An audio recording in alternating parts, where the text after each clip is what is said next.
चल परली पार कन्हैया ले चल परली पार सांवरिया ले चल परली पार कन्हैया ले चल परली पार सांवरिया ले चल परली पार सांवरिया ले चल परली पार कन्हैया ले चल परली पार। जहाँ विराजे राधा रानी, जहाँ विराजे राधा रानी, जहाँ विराजे श्यामा प्यारी, जहाँ विराजे श्यामा प्यारी, अलबेली सरकार सांवरिया ले चल परली पार कन्हैया ले चल परली पार सांवरिया ले चल परली पार कन्हैया ले चल परली पार।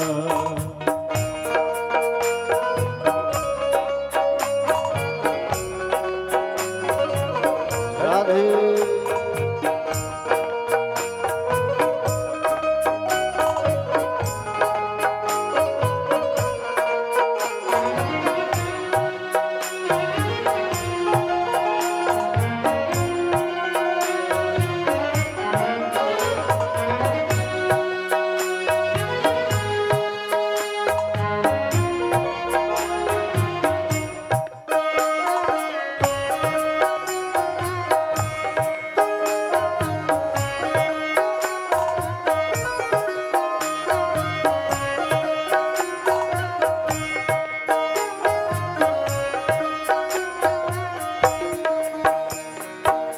गुण अवगुण सब तेरे अर्पण, गुण अवगुण सब तेरे अर्पण, पाप पुण्य सब तुझ पे अर्पण, पाप पुण्य सब तेरे अर्पण, बुद्धि सहित मन तेरे अर्पण, बुद्धि सहित मन तेरे अर्पण, यह जीवन भी तेरे अर्पण, यह जीवन अब तेरे अर्पण।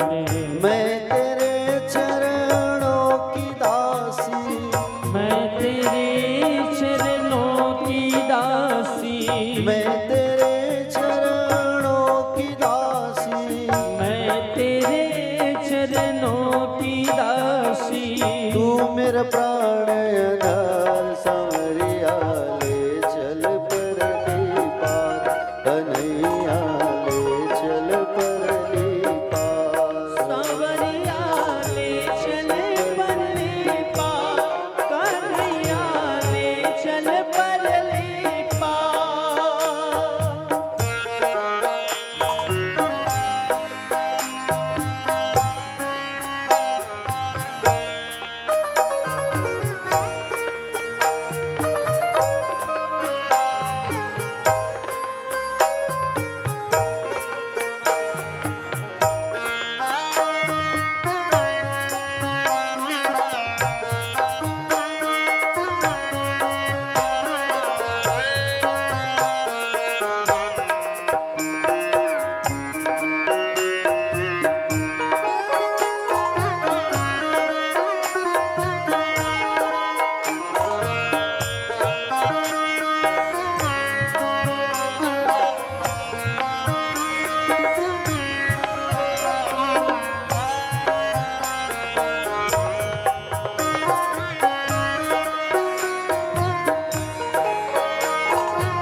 तेरी आस लगा बैठी हूँ, तेरी आस लगा बैठी हूँ, लज्जाशील गवा बैठी हूँ, लज्जाशील गवा बैठी हूँ, अपना आप में लुटा बैठी हूँ, अपने आप लुटा बैठी हूँ, आँखें खूब थका बैठी हूँ।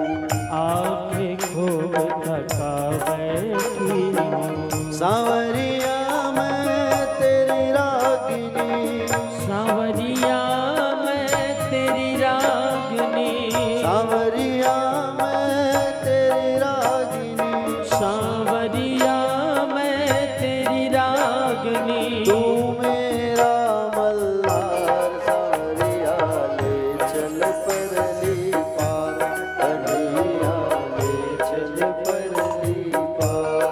सांवरिया ले चल परली पार, कन्हैया ले चल परली पार।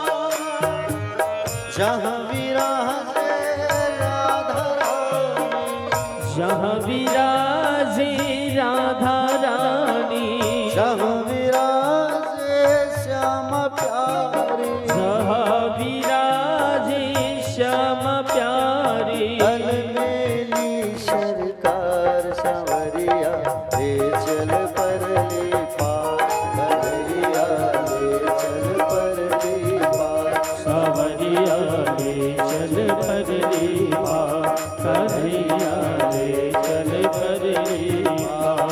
सांवरिया ले चल परली सांवरिया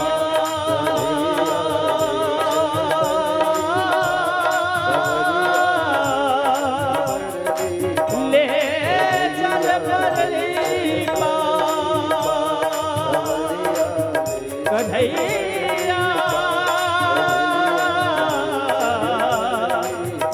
ले चल परली पार।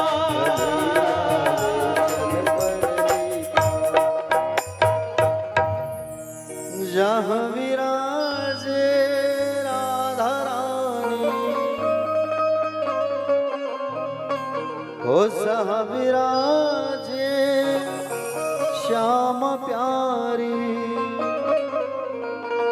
अलबेली सरकार सांवरिया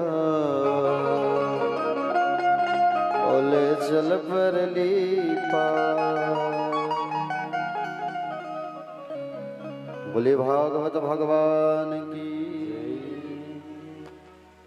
चलिए एक बार सभी भक्त जो हैं जोर से हाथ उठा करके कहेंगे मेरे साथ बड़े भाव से, राधे राधे। शाम से मिला दे। तो कल भगवान के विवाह में हम सब सम्मिलित हुए थे और पतित पावन कथा को रसपान हम सब ने किया था। भगवान का जब मंगलमय विवाह हुआ कल, भगवान जब हरण करके ले गए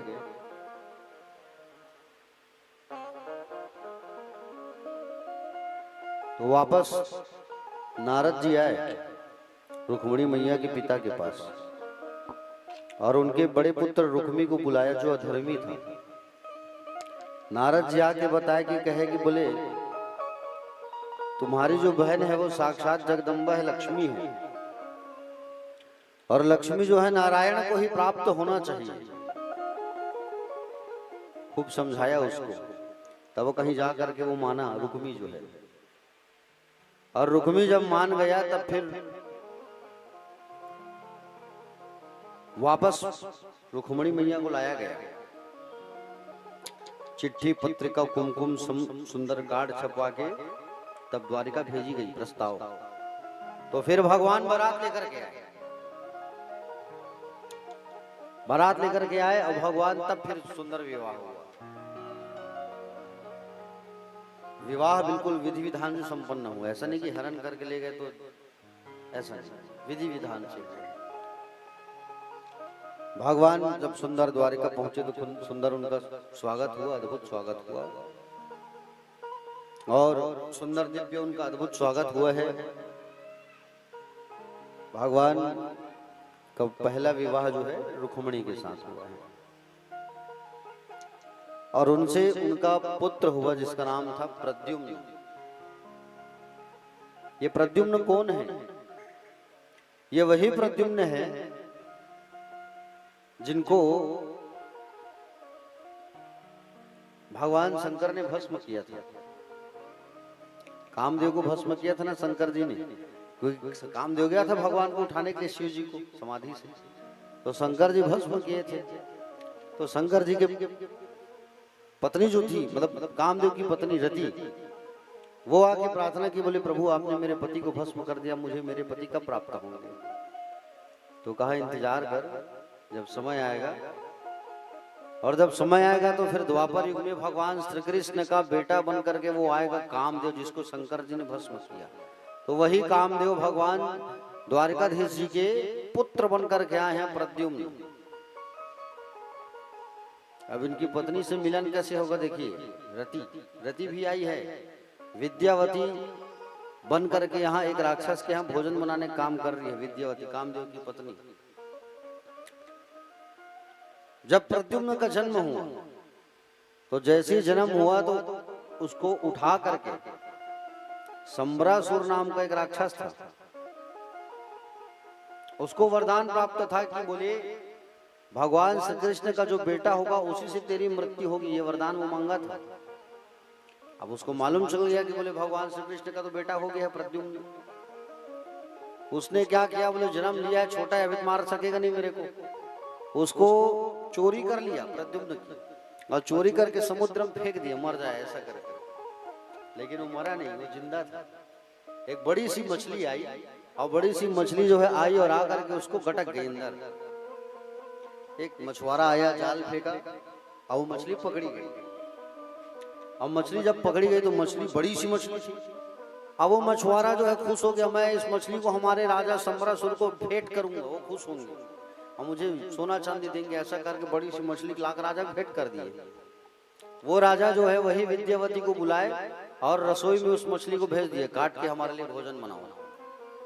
वो मछली को जब वो फाड़ी विद्यावती जो है, तो वही भगवान श्री कृष्ण का बालक जिंदा निकला प्रद्युम्न। बड़ा सुंदर था, गोरा नारा। अब स्वयं कामदेव जो है अगर बेटा बन करके आया है, कामदेव कौन है? सुंदरता का खान है वो, तो इतना सुंदर। अब विद्यावती ने देखा अरे बच्चा निकला है, मैं इसका पालन पोषण करूंगी करके पालने लगी उस बच्चे को। और उस बच्चे को पालने लगी, पालते पालते पालते पालते पालते पालते जब वो 12-13 साल का हो गया तो एक दिन नारद जी आए। नारद जी आके बताया विद्यावती तो जिस बालक का लालन पालन कर रही है वो कोई साधारण बालक नहीं, वो तेरा पति है कामदेव। पुत्र भाव से देखती थी, अब वो पति के भाव से देखने लगी, पति के भाव से देखने लगी उसे।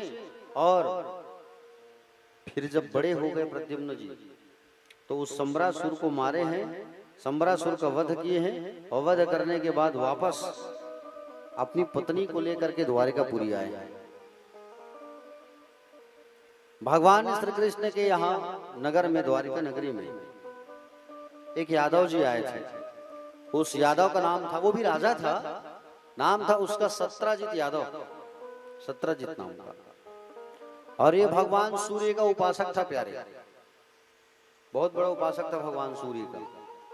सूर्य नारायण प्रसन्न होकर उसको एक मणि दिए थे, सत्राजित श्यामंतक मणि, जिससे रोज 8 भार सोना निकलता था। 8 भार बोले तो कितना होगा बाबूजी? नहीं आप बताइए, आप सोनी जी है ना, तो बताइए कितना कितना सोना होगा, बताइए 8 भार का।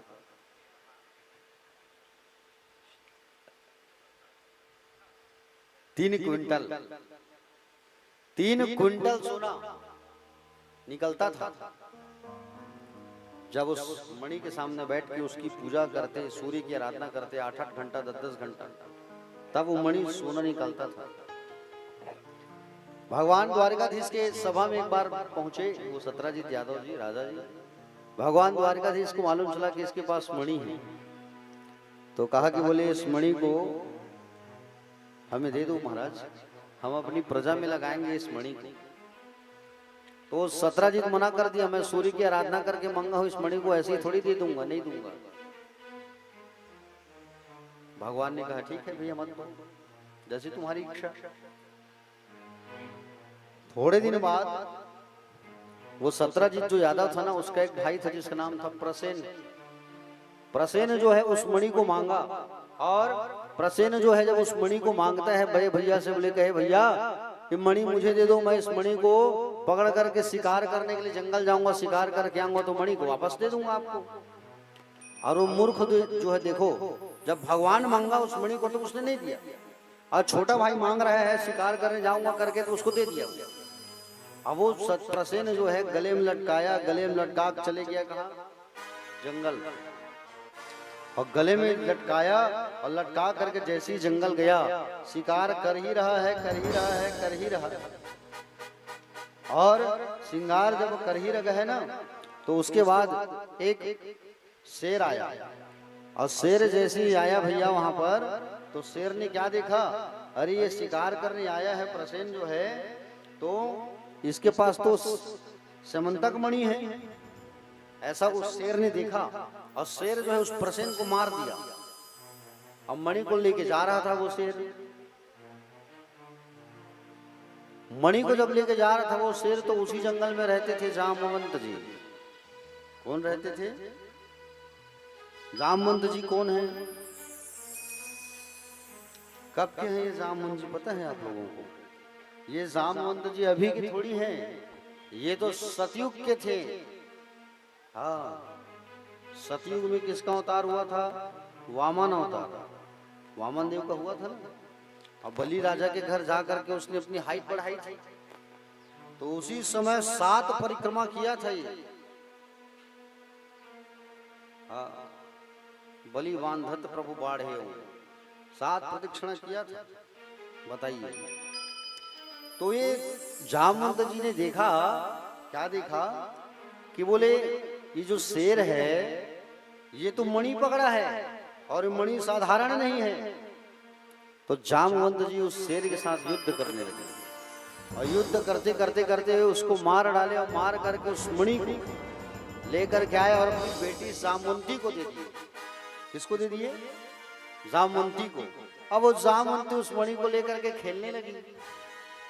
सत्रजीत यादव ने देखा कि मेरा भाई मर गया, उसको क्या शंका हो गया कि बोले मेरे भाई को मारने वाला वो द्वारिकाधीश है, क्योंकि मेरा भाई क्या लेके गया था? मणि। और ये द्वारिकाधीश जो है मणि को मांगा था मुझसे, मैंने देने से मना कर दिया। हो ना हो ये द्वारिकाधीश ही बोले मणि को चुराया है और मेरे भाई को मारा है, मणि चोर है। अब सब बात को उसकी पत्नी जो है सुन रही थी। पत्नी को उसने कहा तुम सुन लो ये बात, लेकिन किसी से कहना मत तुम। अब उसकी पत्नी जो है पड़ोस के राजा के घर बैठने गई। बात चला तुम्हारे देवर कहाँ हैं, आजकल दिखते नहीं है। वो सारा हाल बता दी, द्वारकाधीश हमारे देवर को मार डाले हैं, लेकिन ये बात तुम किसी से कहना मत, तुमको बताई हूं। अब वो अगले पड़ोसी के घर गई बैठने के लिए। अरे सत्रजीत यादव का जो भाई है वो मर गया, ऐसा सब बात है, द्वारकाधीश जी मणि चुराए हैं, वो चोर मणि चोर बन गए, हाँ मार डाले, लेकिन तुम किसी से कहना मत। वो तुम किसी से कहना मत, तुम किसी से कहना मत के चक्कर में पूरा बात द्वारिका में फैल गया, और द्वारिका में पूरी बात फैल गई। ये बात भगवान के कान में आ गई। भगवान के कान में जब ये बात आया तो भगवान गए गर्गाचार्य जी के पास। ज्ञानी गर्गाचार्य जी, गर्गाचार्य जी जिन्होंने भगवान का नामकरण किया था, गर्गाचार्य जी के पास आकर के पूछे गुरुदेव मेरे नाम के ऊपर बदनामी लग गई है, क्यों लगी? तो कहे कि बोले आपने भादो मास में शुक्ल पक्ष में चतुर्थी के दिन प्रभु चंद्रमा को देखा था, इसलिए आपके जीवन में कलंक लगा है। तो भादो मास में जिस दिन शुक्ल पक्ष चतुर्थी आता है ना, गणेश बैठते हैं ना, तो उस दिन चंद्रमा को नहीं देखना चाहिए, उसको देखने से जीवन में हमारे कलंक लग जाता है, और कलंक से बचना है तो इसी कथा को ध्यान से सुनिए। अगर आप चाहते हैं कि जीवन में कलंक ना लगे किसी भी प्रकार का, तो इस कथा को सुने, जिससे आपके जीवन में कभी कलंक नहीं आएगा। तो द्वारकाधीश जी को बताया गर्गाचार्य जी ने कि आपने बोले चतुर्थी के चंद्रमा को आपने देखा था महाराज, इस बात को सिद्ध करो, जाओ तहकीकात करो, चोरी की बदनामी की लगी है। भगवान द्वारकाधीश गांव के कुछ सज्जनों को पकड़े, और गांव के कुछ सज्जनों को पकड़ करके वन की ओर प्रस्थान किए, और वन की ओर जैसे प्रस्थान किए तब वहां पर देखा कि बोले प्रसेन का लाश पड़ा है। प्रसेन के शरीर में सिंह के पंजों का निशान है। आगे गए तो शेर भी मरा पड़ा है। अच्छा, शेर के शरीर में भी किसी जानवर के नाखून का निशान है। आगे बढ़ते गए तो खून की धार टपकी थी। भालू के पैर के निशान को पकड़ करके जाते गए। अब भालू के पैर के निशान को पकड़ करके जैसे गए तो प्यारे भक्तजन भालू के पैर के निशान को पकड़ते देखते भगवान जैसे गए तो गुफा तक पहुंच गए। गांव वालों को कहा कि तुम लोग कुछ दिन ठहरो यहाँ, मैं जाता हूँ अंदर और मैं जाके देखता हूँ। अगर जल्दी आ गया तो ठीक है, नहीं आऊंगा जाग सूचना दे देना, है कि नहीं। भगवान अंदर गए और जाग के जैसे ही देखे तो उस समय जामवंत की जो बेटी है उसका नाम था जाम्बवंती। और जामवंती जो है मणि को पकड़ के देख के सुंदर मुस्कुरा रही थी, देख रही थी, मणि को पकड़ के खेल रही थी, सोना के समान चमक रहा था। और वैसे खेलते खेलते अचानक भगवान के पैर को देखी और चरण पादुका को देखी तो वो जोर से चिल्ला दी, पिताजी बचाओ बचाओ। उतने में जामवंत जी आ गए। जामवंत जी आए और उतने में जामवंत जी आए और उन्होंने देखा ताका कुछ नहीं, युद्ध चालू कर दिया। क्योंकि वो बूढ़ा था, वो इतना बूढ़ा हो गया था। जामवंत की भौं की जो बाल होती है वो इतना बड़ा बड़ा ऐसे हो गया था। और जब तक ऐसा उठा के ना देखे तब तक वो पहचान नहीं पाता। अब युद्ध करने लगे जामवंत जी भगवान श्री कृष्ण के साथ। जामवंत जी जो है त्रेता युग में कहा भी था राम जी से, प्रभु मेरे लायक कोई युद्ध करने लायक कोई है ही नहीं, मेरे सामने कोई मुकाबला कर। बूढ़ा जामवंत, मेरे शरीर में बड़ी खुजली हो रही युद्ध करने के लिए। भगवान कहे थे बोले इस बार तो मैं मर्यादा में हूँ, अगली बार मैं तेरे साथ जरूर युद्ध करूंगा। इसलिए भगवान ने युद्ध किया।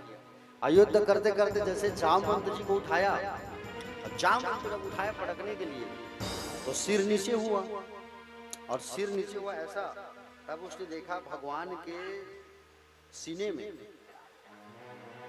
पैर का निशान देखा। अरे ये तो मेरे राम है। भगवान नारायण के सीने में भृगु ऋषि ने पैर मारा है, लात मारा है, वो चिन्ह बना हुआ है। सबके घर में लड्डू गोपाल जी है, उसमें देखना पैर कैसा छप्पा रहता है, रहता है नहीं। किसका है वो? भृगु ऋषि का है। कथा में आएगा, बताऊंगा कि मैं आगे। वो पहचान गया जामवंत जो है, ये तो मेरे राम है। प्रभु मुझसे गलती हो गई, उतारो।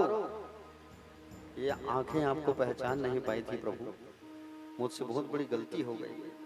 आप तो मेरे दीनानाथ हो, मेरे प्राणनाथ हो, हे मेरे राम, मुझसे बहुत बड़ी गलती हो गई, मुझे क्षमा कर दो मेरे राम। आप कृष्ण अवतार में द्वापर में जन्म लिए हो, मुझसे बहुत बड़ी अपराध हो गई कि मैंने आपके ऊपर हाथ उठाया।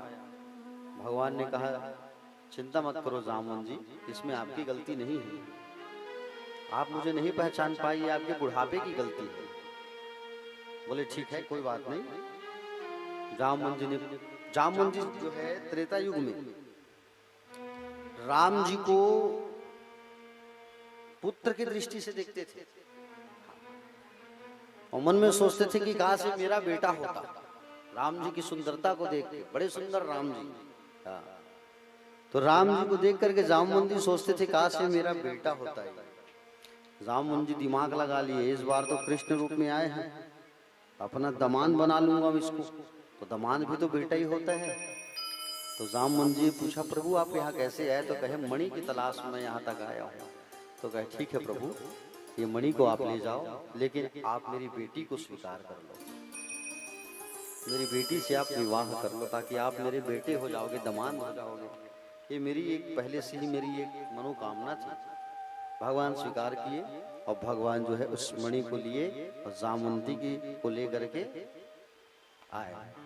जामवंती को लेके आए भगवान विवाह करके, तो उसे छुपा के महल में रख दिए थे, कोई मत देखे करके। नहीं तो लोग कहेंगे ना भालू की बेटी कैसे दिखेगी, बताओ। बड़े बड़े बाल, बड़े बड़े नाखून, और इससे कहीं दुनिया वालों को मालूम चल जाएगा शादी की है तो लोग हंसी उड़ाएंगे कि नहीं उड़ाएंगे। इसलिए भगवान छुपा के रख दिए थे द्वारिका में, कोई मत जाने करेंगे।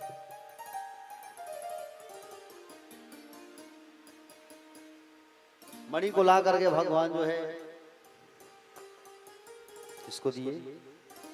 मणि को ला करके भगवान जो है सत्यजीत यादव को दिए। लो भैया तुम्हारी मणि रखो, तुम तो बदनाम ही कर दिए हमको। हाँ? मणि को ला करके उन्हें दिए। मणि को ला करके उनको जब दिया तो सत्यजीत यादव समझ गए मणि जब तक मेरे पास रहेगा चोर डाकू का आगमन होता रहेगा, चोर आने के लिए कोई ना कोई आएगा ही। प्रभु इस मणि को आप रख लो। भगवान ने कहा ना, मैं नहीं रख सकता, इस मणि को आप ही रखो, लेकिन इससे जो सोना निकलेगा उसको लाके हमको देना। बोले प्रभु एक विनती है, एक प्रार्थना है। बोले क्या? मेरी बेटी को स्वीकार कर लेते आप। सब दमाद बनाने के चक्कर में भगवान को, आप मेरी बेटी को स्वीकार कर लेते प्रभु, सत्यभामा को। सत्यभामा कौन है बताऊं आपको? धरती मैया, भूमि। तो भगवान ने सत्यभामा को स्वीकार किया। ठीक है, कितनी शादी हो गई भगवान की? 3 शादी हो गई। एक बार भगवान जो है इंद्रप्रस्थ गए थे। वर्तमान में इंद्रप्रस्थ को दिल्ली कहते हैं। दिल्ली का पुराना नाम इंद्रप्रस्थ था। भगवान गए इंद्रप्रस्थ पांडवों से मुलाकात करने। अर्जुन को लेकर के भगवान जो है यमुना किनारे टहल रहे थे। और यमुना किनारे जब टहल रहे थे तो देखा कि यमुना में खड़े होकर के एक स्त्री जो है तपस्या कर रही है, कन्या जो है। भगवान ने अर्जुन से कहा, बोले अर्जुन जाके देखो वो कौन है वो कन्या जो तपस्या कर रही है। जाके जब उनसे पूछा कि बोले आप कौन है देवी, तब उन्होंने बताया कि मेरा नाम कालिंदी है। यमुना ही कालिंदी है, यमराज की बहन और सूर्य की बेटी। बोले मैं नारायण को प्राप्त करने के लिए तपस्या कर रही हूँ। अर्जुन ने कहा कि मेरे साथ इस समय स्वयं श्री कृष्ण ना है, वो स्वयं नारायण है, शादी कर लो। तो बाहर आई, नील कमल का माला, नील कमल होता है ना, उसकी माला पकड़ी और नील कमल की माला सुंदर भगवान को पहनाई और भगवान से विवाह हो गया। अर्जुन वहां पे मंत्र पढ़े, अर्जुन ने शादी करवाया भगवान का। तो भगवान उस दिन से बन गए कालिंदी कृष्ण। बोलिए कालिंदी कृष्ण भगवान की जय। चौथा विवाह हुआ है भगवान का उज्जैन के राजा की बेटी के साथ, मित्रवृंदा। समझ रहे हो ना, मित्रवृंदा से। उज्जैन भी भगवान का ससुराल है, कन्हैया का। हाँ, उज्जैन गए हो आप लोग? गए हो माता जी? कब गए थे? 5 साल पहले, बहुत साल पहले। तो अंदर गए थे महाकाल का कि गर्भगृह में गए थे आप?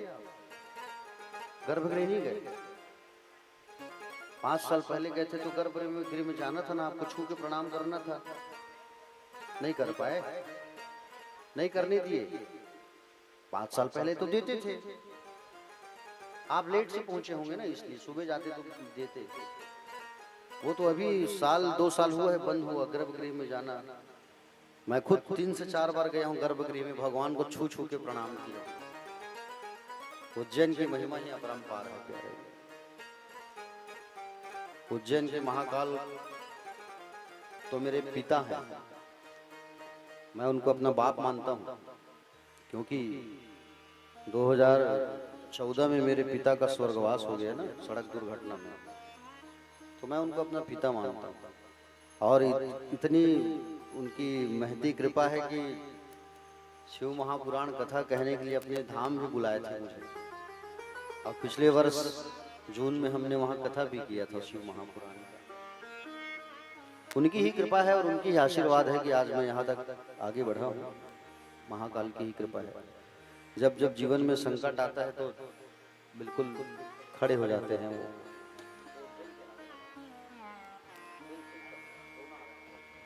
राधे राधे। बड़ा प्यारा स्थान है प्यारे उज्जैन के महाकाल, जरूर आप सब जाइए। महाकाल का दर्शन करने से हमारे सारे संकट कष्ट दूर होते हैं, समझ रहे हैं ना? हाँ। उज्जैन में आप जाएंगे और जाके महाकाल का दर्शन करते हैं आप, सच्चे मन से अगर आप गए हो तो वो आपकी अकाल मृत्यु भी दूर हो जाती है, याद रखना। जिनकी अकाल मृत्यु होने वाली होती है वो भी रुक जाती है अगर तन से मन से दर्शन करते हैं उज्जैन के महाकाल का। उनकी कृपा ऐसी है प्यारे, एक बार उनका दर्शन कर लेने से सारा रोग, सारा कष्ट दूर हो जाता है, ये प्रमाण है। उज्जैन के राजा तो केवल भैया महाकाल ही है। कोई मंत्री कोई विधायक वहां जाते हैं तो कोई रात रुकते नहीं, क्योंकि वहां किसी की चलती नहीं। आज भी प्रमाण है कि मंदिर के सामने से किसी दूल्हे की पालकी नहीं गुजरती। आज भी कोई मंत्री विधायक वहां जाता है तो रात नहीं रुकता, क्योंकि वहां के राजा केवल महाकाल ही है। हाँ?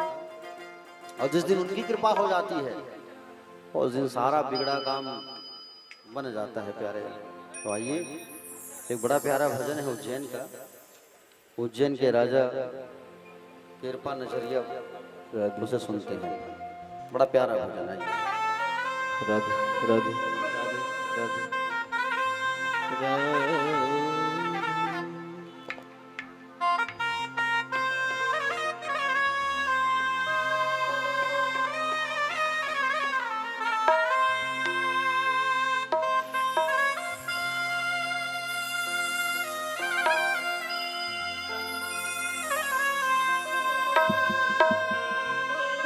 अकाल मृत्यु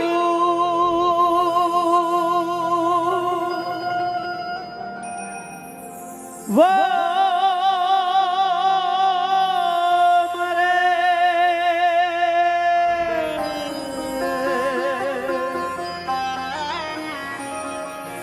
जो काम करे चंडाल का,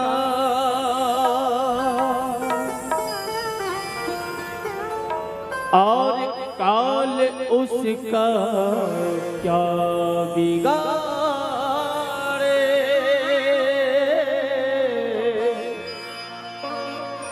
जो भगत हो महाकाल का,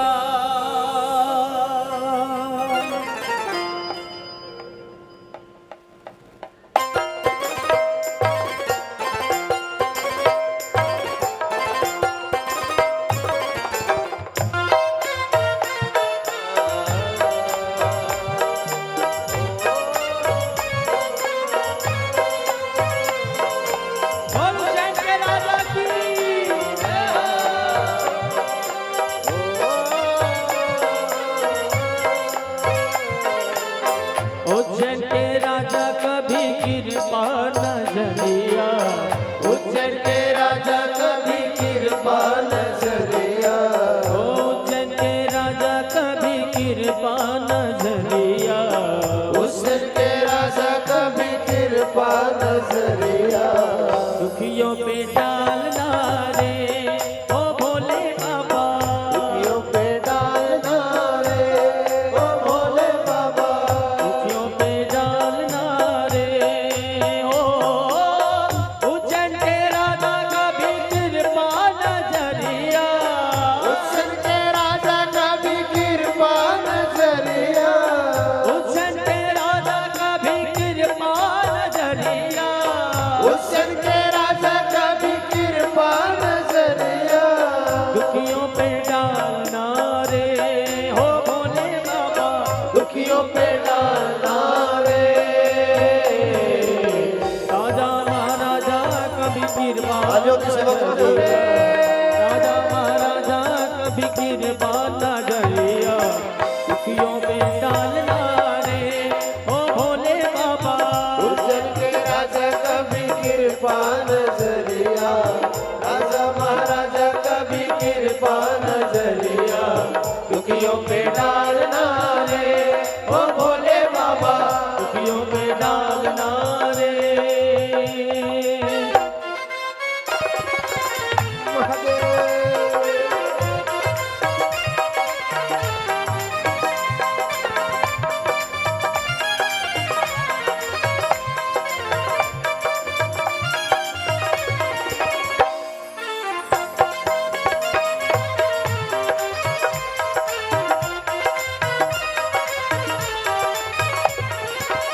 पार्वती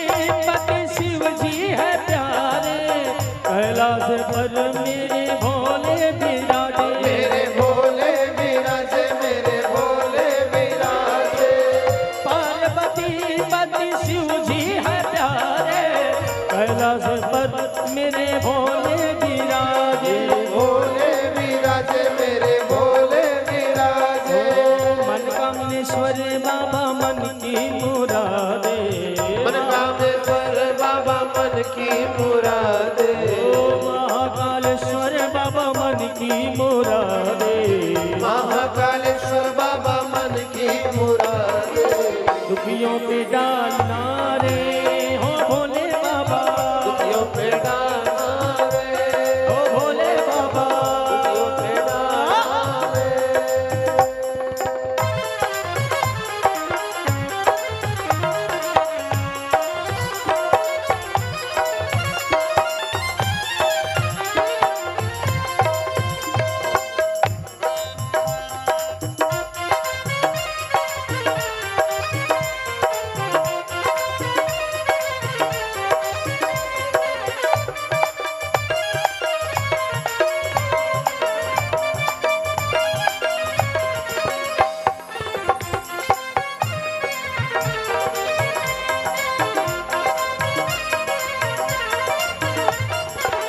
नैनों में ज्वाला, आंखों में ज्वाला, जटा में गंगा के पहने मृग छाला, पहने मृग छाला, बोलो पहने मृग छाला, नैनों में ज्वाला, आंखों में ज्वाला, जटा में गंगा के पहने मृग छाला, बोले पहने मृग छाला, बोले पहने मृग छाला। जब खुलती है उसकी तीसरी वो अखिया, खुलती है सब उसकी तीसरी वो अखिया, खुलती है जब उसकी तीसरी वो अखिया, खुलती है जब उसकी तीसरी वो अखिया। डांडा पर डालता रे हो भोले बाबा, राजा का भी कृपा नजरिया, राजा महाराजा का भी कृपा नजरिया, दुखिया पे डालना रे ओ बोले बाबा, दुखिया पे डालना रे। ओ उज्जैन के राजा का भी कृपा नजरिया, उज्जैन के राजा का भी कृपा नजरिया, उज्जैन के राजा का भी कृपा नजरिया, उज्जैन के राजा का भी कृपा नजरिया, दुखियों पे डालना रे हो भोले बाबा, दुखियों पे डालना रे। राजा महाराजा का भी कृपा नजरिया, राजा महाराजा का भी कृपा नजरिया, दुखियों पे डालना रे हो भोले बाबा, दुखियों पे डालना रे ओ बोले बाबा, उज्जैन के राजा का भी कृपा नजरिया, उज्जैन के राजा का भी कृपा नजरिया, ओ राजा महाराजा का भी कृपा नजरिया, राजा महाराजा का भी कृपा नजरिया, दुखियों पे डालना रे हो भोले बाबा, दुखियों पे डालना अकाल रे मृत्यु हो मरे जो काम करे चंडाल का, काल उसको क्या बिगाड़े जो भक्तों महाकाल का, अकाल मृत्यु हो मरे जो काम करे चंडाल का, काल उसका क्या करे भक्त हो मकाल का, अरे काल उसका क्या बिगाड़े जो भक्त हो महाकाल का, जो भक्त हो मकाल का, जो भक्त हो महाकाल का, जो भक्त हो मकाल ओ जो भक्त हो महाकाल का, जो भक्त हो मकाल जो का, भक्त हो महाकाल का, जो भक्त हो मकाल ओ भक्त हो भक्त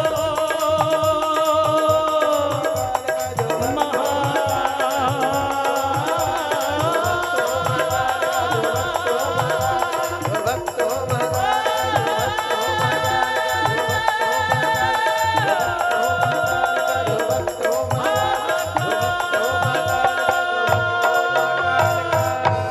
अकाल मृत्यु वो मरे जो काम करे चंडाल का, और काल उसका क्या बिगाड़े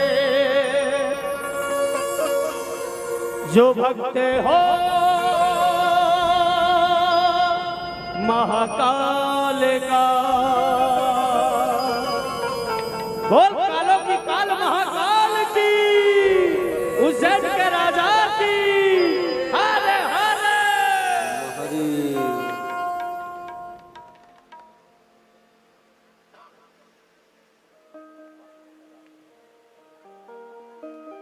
बोलिए महादेव भगवान की, सोमेश्वर महादेव भगवान की। राधे राधे। राधे राधे। चलिए कथा में आ जाते हैं।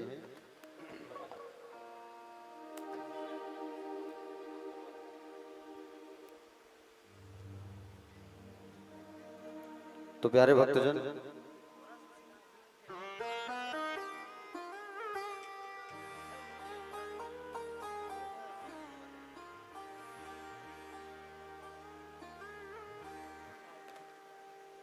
चलिए कथा में आ जाते हैं। बोलिए भागवत भगवान की। तो भगवान द्वारकाधीश जी का एक ससुराल उज्जैन में है। वहां की कन्या मित्र वृंदा के साथ में भगवान की शादी हुई है। 5 विवाह संपन्न हुए और 6वां विवाह होने वाला है भगवान का नग्न जीती के साथ। अयोध्या में एक राजा हुआ करते थे। अयोध्या नग्नजीत नाम के राजा थे। उनकी बेटी का नाम था नग्नजीती। तो ये अयोध्या के जो राजा थे ना, इन्होंने कहा था इसके यहाँ 7 बैल थे बड़े बड़े। 7 बैल को जो एक साथ उनके नाक पे रस्सी डाल करके जो एक साथ नाथ करके ला के रस्सी को देंगे मेरी हाथ में, मैं उसी को अपनी बेटी को दूंगा। तो इस चैलेंज को भगवान ने स्वीकार किया और भगवान अयोध्या गए। और अयोध्या जाकर के भगवान ने वैसे ही किया। एक साथ 7 बैल को नाथा भगवान ने और नाथ करके दौड़ा करके ला के रस्सी इनके हाथ में दिए, नग्नजीत के हाथ में। 7 स्वरूप बनाया था 7 बैलों के लिए भगवान ने, कोई नहीं जान पाया। एक साथ दौड़ा दिए, ला के दे दिए, लो पकड़ो। तो अयोध्या के जो राजा थे नग्नजीत, इनकी कन्या नग्नजीती से भगवान की शादी हुई। भगवान को दहेज नहीं मिला था, इतनी शादी हुई थी, फिर भी अच्छा सा दहेज, राजा है। तो यहाँ अयोध्या के जो राजा थे नग्नजीत, उन्होंने खूब दहेज दिया भगवान को। 7 बड़े बड़े हाथी, अच्छा 10,000 गाय का दान किया, 3,000 दासियां, 9,000 हाथी घोड़े, बहुत सारा। भगवान का ससुराल अयोध्या भी है, जहाँ राम जी अवतार लिए हैं वो अयोध्या भी भगवान का ससुराल है। ठीक है। केके देश की राजा की बेटी भद्रा का भी शादी भगवान के साथ हुआ। मध्य देश के राजा, दक्षिण भारत में एक राजा थे जिसकी बेटी थी लक्ष्मणा। तो लक्ष्मणा का शादी भी इनसे हुआ, है ना। तो 8 मुख्य भगवान की पत्नियां हैं। कौन कौन सी 8? रुक्मिणी, जामवंती, सत्यभामा, कालिंदी, मित्रवृंदा, नग्नजीती, भद्रा और लक्ष्मणा। ये 8 क्या है? ये 8 ही तो अष्टधा प्रकृति है। प्रकृति की जो रूप है वो 8 प्रकार की होती है। 8 ये अष्टधा प्रकृति ही भगवान की पत्नी है। उस समय एक राक्षस हुआ करते थे जिसका नाम था भौमासुर। ये भौमासुर नाम का जो राजा राक्षस था, इसने इंद्र के घर जा करके इंद्र के छत्र की चोरी कर लिया था और इंद्र की मां अदिति उसके कुंडल को चुरा लिया था। और ये जो राजा राक्षस था भस्मासुर, भौमासुर, ये भौमासुर जो है क्या संकल्प लिया था? ये भौमासुर संकल्प लिया है कि मैं एक साथ 20,000 कन्याओं से शादी करूंगा। कितनी? 20,000। तो ये क्या करता था? आसपास सब शादियां होती थी, तो जब दुल्हन की विदाई होती थी तो बीच रास्ते में जाकर के दुल्हन की चोरी कर लेता था। वो एक पुराना फिल्म है ना, फिल्म का नाम याद नहीं आ रहा है, जिसमें दुल्हन की चोरी हो जाती, जानी दुश्मन। उसमें दुल्हन की चोरी कर लेते थे बीच से। उसी प्रकार ये राक्षस भी वही करता था, चोरी कर करके सबको अपने घर जेल बनाया था, जेल में सबको डालते गए। 16,100 कन्या की चोरी करके रखा था। 16,100, इतना दुष्ट राक्षस था। सब लोगों ने पुकारा भगवान को, भगवान हमारी जान बचाओ। और ये किसका बेटा था? भूमि से उत्पन्न हुआ था, भूमि से, इसलिए इसका नाम भौमासुर था। अब भूमि कौन है? सत्यभामा। और सत्यभामा मैया के परमिशन के बिना उसको भगवान मार नहीं सकते, इसलिए सत्यभामा को साथ लेके गए उन कन्याओं को बचाने के लिए, 16,000 कन्याओं को बचाने के लिए। और वहां पर गए और जा करके जैसे ही जब वहां गए भौमासुर के यहाँ, तो भौमासुर के सेनापति थे जिसका 5 ठो मुंडी था, 2 इधर और 2 इधर। तो भगवान ने उस मूर नाम था उसका, मूर, भौमासुर के सेनापति का मूर, तो मूर नाम के राक्षस को भगवान मारे हैं सबसे पहले। उसी दिन से भगवान श्री कृष्ण का नाम पड़ गया मुरारी। तो एक बार जयकारा लगाइए, चलो मुरारी भगवान की। मुरारी नाम पड़ा। भगवान आए, भौमासुर से युद्ध करने लगे। युद्ध करते करते ये भौमासुर भगवान को बाण मारने लगा, भगवान को बाण चुभने लगा। सत्यभामा ने कहा, बोले प्रभु ये आपको बाण लग रहा है, आप मारो ना उसे। भगवान ने कहा, मैं यही तो चाहता था कि तुम कब कहो मारो तो मैं इसको मारूं, क्योंकि उसी का बेटा था ये। भगवान ने फिर उस भौमासुर को मारा और मार करके भगवान ने 16,100 कन्याओं को बंदी से मुक्त किया। जाओ। अब वो 16,100 कन्या कहे कहाँ जाएंगे भगवान? जेल से छूट के हम कहाँ जाएंगे? कौन हमसे शादी करेगा? कोई स्वीकार तो करेगा नहीं। जेल से छूट के जो कन्या आएगी 6 महीने सजा काट के, क्या उसको कोई अपने घर की बहू बनाना चाहेगा? कोई नहीं बनाएगा। भगवान से प्रार्थना किया, बोले प्रभु आप ही अपने चरणों की दासी बना लो, हमको स्वीकार कर लो। तो भगवान ने 16,100 कन्याओं को स्वीकार किया। अब कितनी पत्नियां हो गई भगवान की? 16,108 पत्नियां। और 16,108 जो पत्नियां हुई हैं, उन सब से भगवान का 11 संतान हुए हैं। 10 पुत्र और 1 पुत्रियां। अब सोचो आप, 11 संतान कितने हो गए हैं? गुणा करो। 16,108 गुणा 11, चलो बताओ बिना मोबाइल के। मोबाइल में कैलकुलेशन मत करना, बिना मोबाइल के बताओ कितना होगा? 1,70,188। अब उनके भी 11 संतान हुए हैं। समझ रहे हो ना? 64 करोड़ यदुवंशी थे। 64 करोड़ 64। 10 पुत्र 1 पुत्रियां, 10 पुत्र 1 पुत्रियां। ऐसा भौमासुर को मारने के बाद में भगवान जो है इंद्र के छत्र को और उनकी माँ की कुंडल को देने स्वर्ग गए। सत्यभामा से कहा, चलो सत्यभामा आज तुम्हें मैं बोले स्वर्ग घुमा के लाता हूँ, चलो मेरे साथ। स्वर्ग घुमाने लेके गए। इंद्र जो स्वागत किया, इंद्र कहा आइए आइए भगवान आइए आइए। इंद्र की पत्नी जो है सत्यभामा जी को अपने स्वर्ग दिखाने लगी। देखिए मैया आइए आइए घूमिए, हमारे स्वर्ग में ऐसा है वैसा है। हमारे स्वर्ग में देखो, बोले अप्सराएं हैं, हमारे स्वर्ग में कितना सोना चांदी है। बोले सोना चांदी तो मेरे पास भी है, मैं खुद सोना लेके आया हूँ, मेरे बाप के पास तो मणि था, तुम क्या बताती हो? आगे जाकर के इंद्र की पत्नी ने कहा कि देखो हमारे यहाँ पारिजातक वृक्ष है, समुद्र से जो निकला था उसे स्वर्ग भेजा गया था ना, बताया था उस दिन। तो स्वर्ग में पारिजातक वृक्ष था, उसके नीचे बैठ के जो मांगोगे वो मिलता था। सत्यभामा ने भगवान से कहा, बोले प्रभु ये पारिजातक का वृक्ष हमको चाहिए हमारे द्वारिका में। भगवान ने इंद्र से मांगा और इंद्र से मांगा करके कहा कि बोले आप जो है ये पारिजातक वृक्ष हमको दे दो। इंद्र बोला मैं नहीं दूंगा, कीमती झाड़ है कैसे दे दूंगा। भगवान कहे दे दो, नहीं माना। बोले युद्ध करो तब दूंगा। बोले अच्छा। भगवान जो है गरुड़ को बुलाए हैं, गरुड़ को। गरुड़ आया और आके पंख हिलाया, और पंख जब गरुड़ हिलाया इतने में ही इंद्र लोग कोसों दूर उड़ गए उसके हवा से ही, पंख की हवा से। अब भगवान से युद्ध करना तो दूर, उनके जो सवारी है वो जो पंख हिलाया उतने में उड़ गए सब। भगवान पारिजातक वृक्ष को लेके आए, अपनी द्वारिका में रखे भगवान। हाँ, कुछ दिन तक रखा, उसके बाद में भगवान खुद लौटा दिए उसको, वापस स्वर्ग भेज दिए। तो 8 प्रकृतियां और 16,100 कन्याओं से भगवान की विवाह हुई। देखो भगवान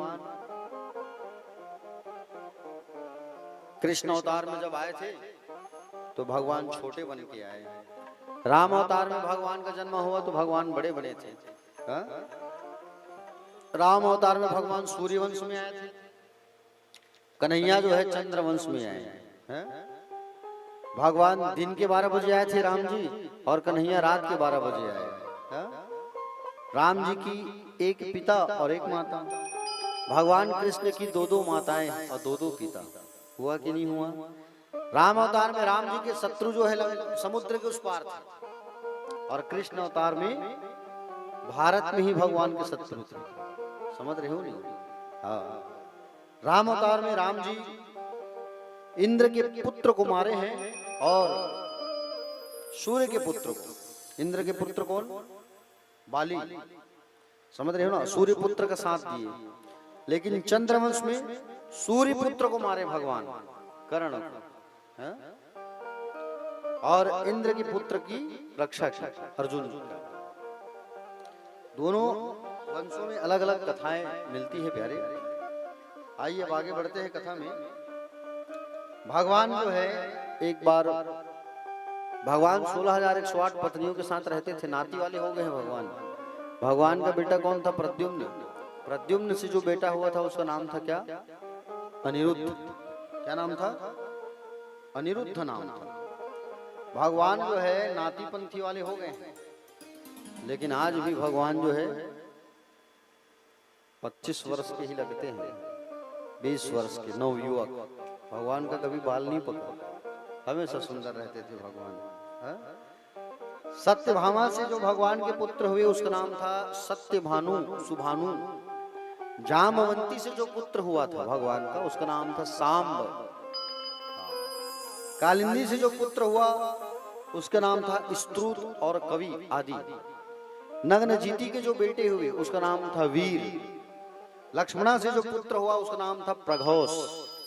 मित्र वृंदा से जो पुत्र हुआ उसका नाम था वृक, और भद्रा से जो पुत्र हुआ था वो हुआ था संग्रामित। ये भगवान के पुत्र थे, और उनके भी पुत्र हो गए थे सब, है ना? भगवान जो है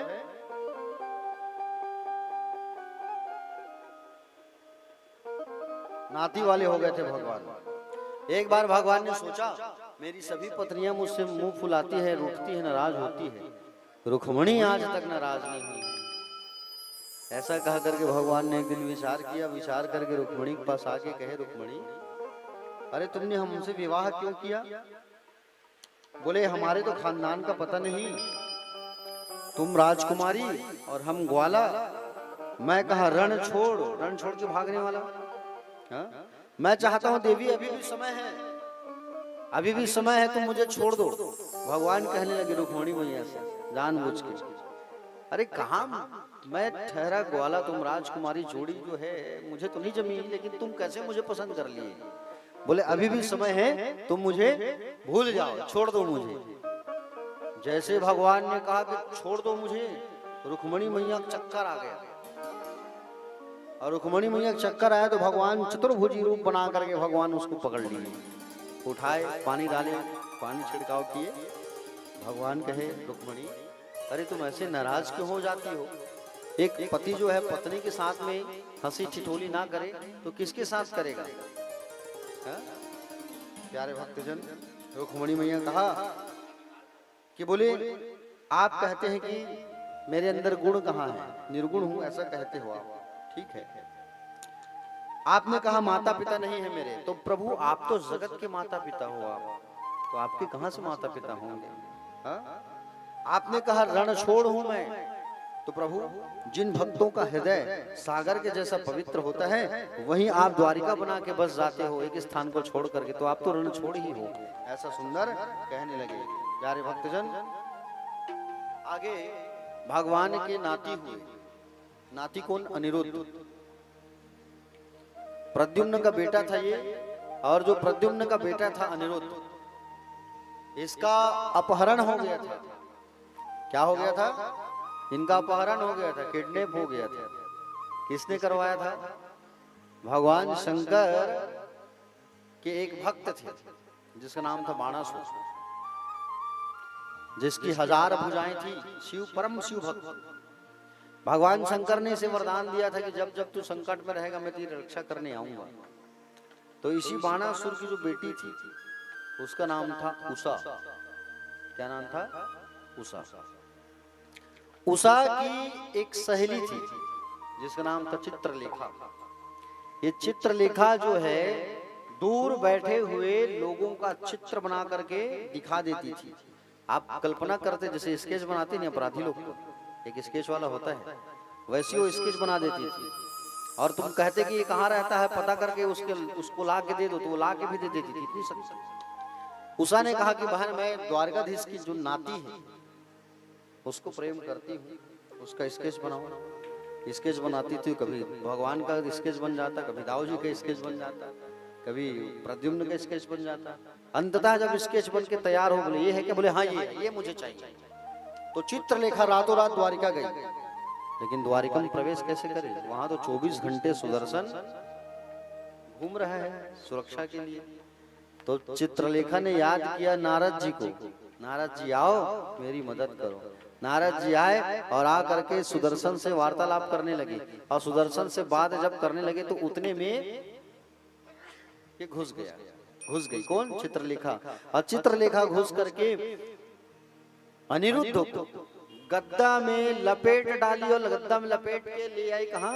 सोनितपुर पाताल, बाणासुर की बेटी की उषा के कमरे में ला के दे दी, लो अब मैं चलती हूँ। सुबह अनिरुद्ध उठा, अरे मैं कहाँ गया?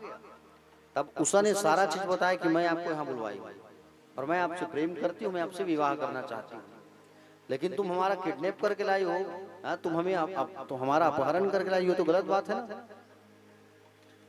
अब उनके कमरे में वो रहने लगे, खुसुर फुसुर बात चलने लगा दोनों के बीच में। एक सिपाही सुन लिया, सिपाही जाके राजा को बता दिया, बोले महाराज आपकी कन्या का जो कक्ष है वहां से किसी लड़के की आवाज आती है बात करने की। और लड़के की बोले वो आती है, आवाज आती है बात करने की। बाणासुर गए, बाणासुर जाके जैसे दरवाजा खोल के देखा तो वहां पे कौन था? अनिरुद्ध था। अनिरुद्ध को के ऊपर प्रहार कर दिया इसने, और अनिरुद्ध के ऊपर प्रहार किया, प्रहार करके उसको नाग में बांध करके रख दिया, बंदी बना के। एक दिन नारद जी आए, और नारद जी आकर के द्वारकाधीश भगवान से पूछे, बोले आपका नाती कहाँ है? अब जो राजा होता है उसको बहुत सारा कामकाज रहता है ना, कभी कभी परिवार के सदस्यों को भी समय नहीं दे पाता। तो पता लगाया गया तो मालूम चला कि बोले वो तो है ही नहीं। तब नारद ने सारी घटना बताई, आपका जो नाती है उसको बंदी बना लिया गया, बाणासुर यहाँ है, बंदी है।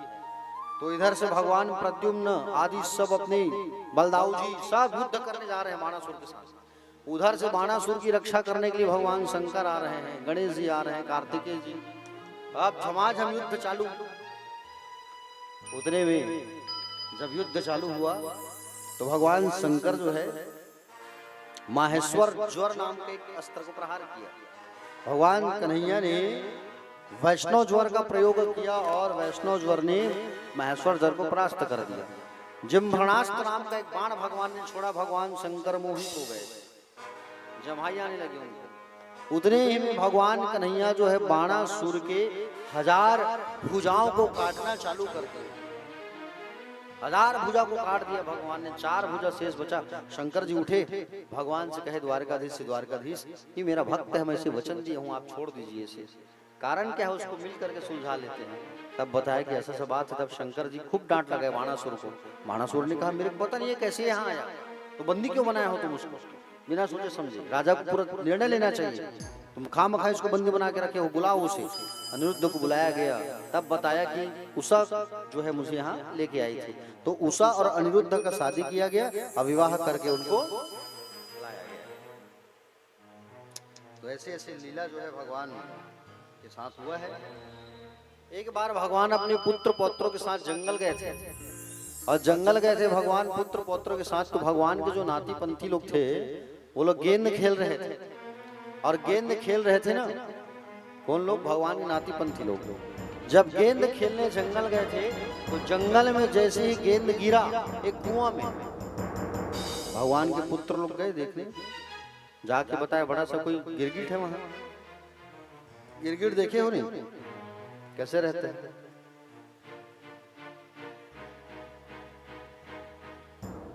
छत्तीसगढ़ी में क्या कहते हैं उसको? कौन बताइएगा? हाँ क्या बताया माता जी? का बताए दाई नाम एक बार जोर से बोलो। नहीं शर्मा मत, बता बता बता है नहीं उमन मत बताओ ना भाई, जैन के है देख रहे मुंह सुनबो हम, बता दाई का नाम बता है।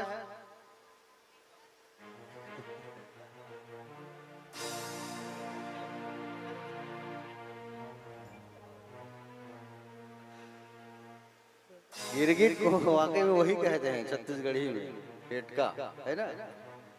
मैंने बताया था नहीं जाना ट्रेन वो छत्तीसगढ़ी में कहते हैं ना टेटका ऐसा करके, हाँ वो वही गिरगिट। तो कुआं में जब गेंद गिरा तो बड़ा सा गिरगिट, आप लोग देखते हो इतना छोटा, लेकिन कुआं में इतना बड़ा गिरगिट था। और इतना बड़ा गिरगिट था, जाके भगवान कृष्ण को जब सारा हाल बताया तो भगवान आए, गिरगिट को निकाले और गिरगिट के शरीर में भगवान ने अंगूठे का जब स्पर्श किया वो तुरंत एक राजा बन गया। वो गिरगिट जो है, भगवान ने पूछा बोले तुम कौन हो, बोले कैसे गिरगिट बने थे, तो कहा मेरा नाम है महाराज नृग। क्या नाम है? नृगो नाम नरेंद्रो वाह मिक्ष्वा कुतनया प्रभुः दानी स्वाख्याय मान सुदीते कर्मण करणम स्पृशम। भगवान के स्पर्श करते ही दिव्य राजा बन गया वो। और भगवान ने पूछा कि बोले बताओ, बोले तुम कैसे गिरगिट बन गए, तब बताया कि बोले प्रभु, बोले मैं असंख्य गायों का दान करता था ब्राह्मणों को। गौ माता का जो दान होता है वो बड़ा पुण्य माना गया है, ठीक है। ब्राह्मणों को गौ का दान करना चाहिए। अब गौ का दान नहीं करोगे तो फिर फल नहीं मिलता। पूजा करो, चाहे यज्ञ करो, है ना, चाहे कोई कथा हो घर पर, बिना गौदान का फल जो है प्राप्त होता ही नहीं। आप लोग को भी करना है कल गौदान, ठीक है। अब ऐसा नहीं गौदान करने के लिए कहे हैं तो बोले, अक्सर ऐसे मैं देखा हूँ भक्तों को ऐसे से गाय दान करते हैं, मरही खुरही है, तो ऐसे गाय दान करने इसको मतलब नहीं। दान करना है तो अच्छे गाय दान करो, जिससे 2 लीटर दूध निकले, कम से कम दूध निकले तो भगवान का अभिषेक हो सके। और ऐसे ऐसे पतली दुबली बेचारी 2-4 साल में मरने वाली है, वैसे वैसे गाय को दान देते हैं सब लोग। तो आजकल हम लोग भी बड़े सयाने हैं, हम लोग मना कर देते हैं, बोले भैया गाय दान मत करो, उसके निमित्त 4 पैसा चढ़ा दो। अब कितने गाय को रखेंगे, रखने की जगह भी तो नहीं है। घर में मिल रही है, मेरे ऑलरेडी 8 से 9 गाय है, शुद्ध देसी गाय, और जो दूध नहीं देता है वो उसकी भी सेवा होती है हमारे यहाँ। तो प्यारे भक्तजन,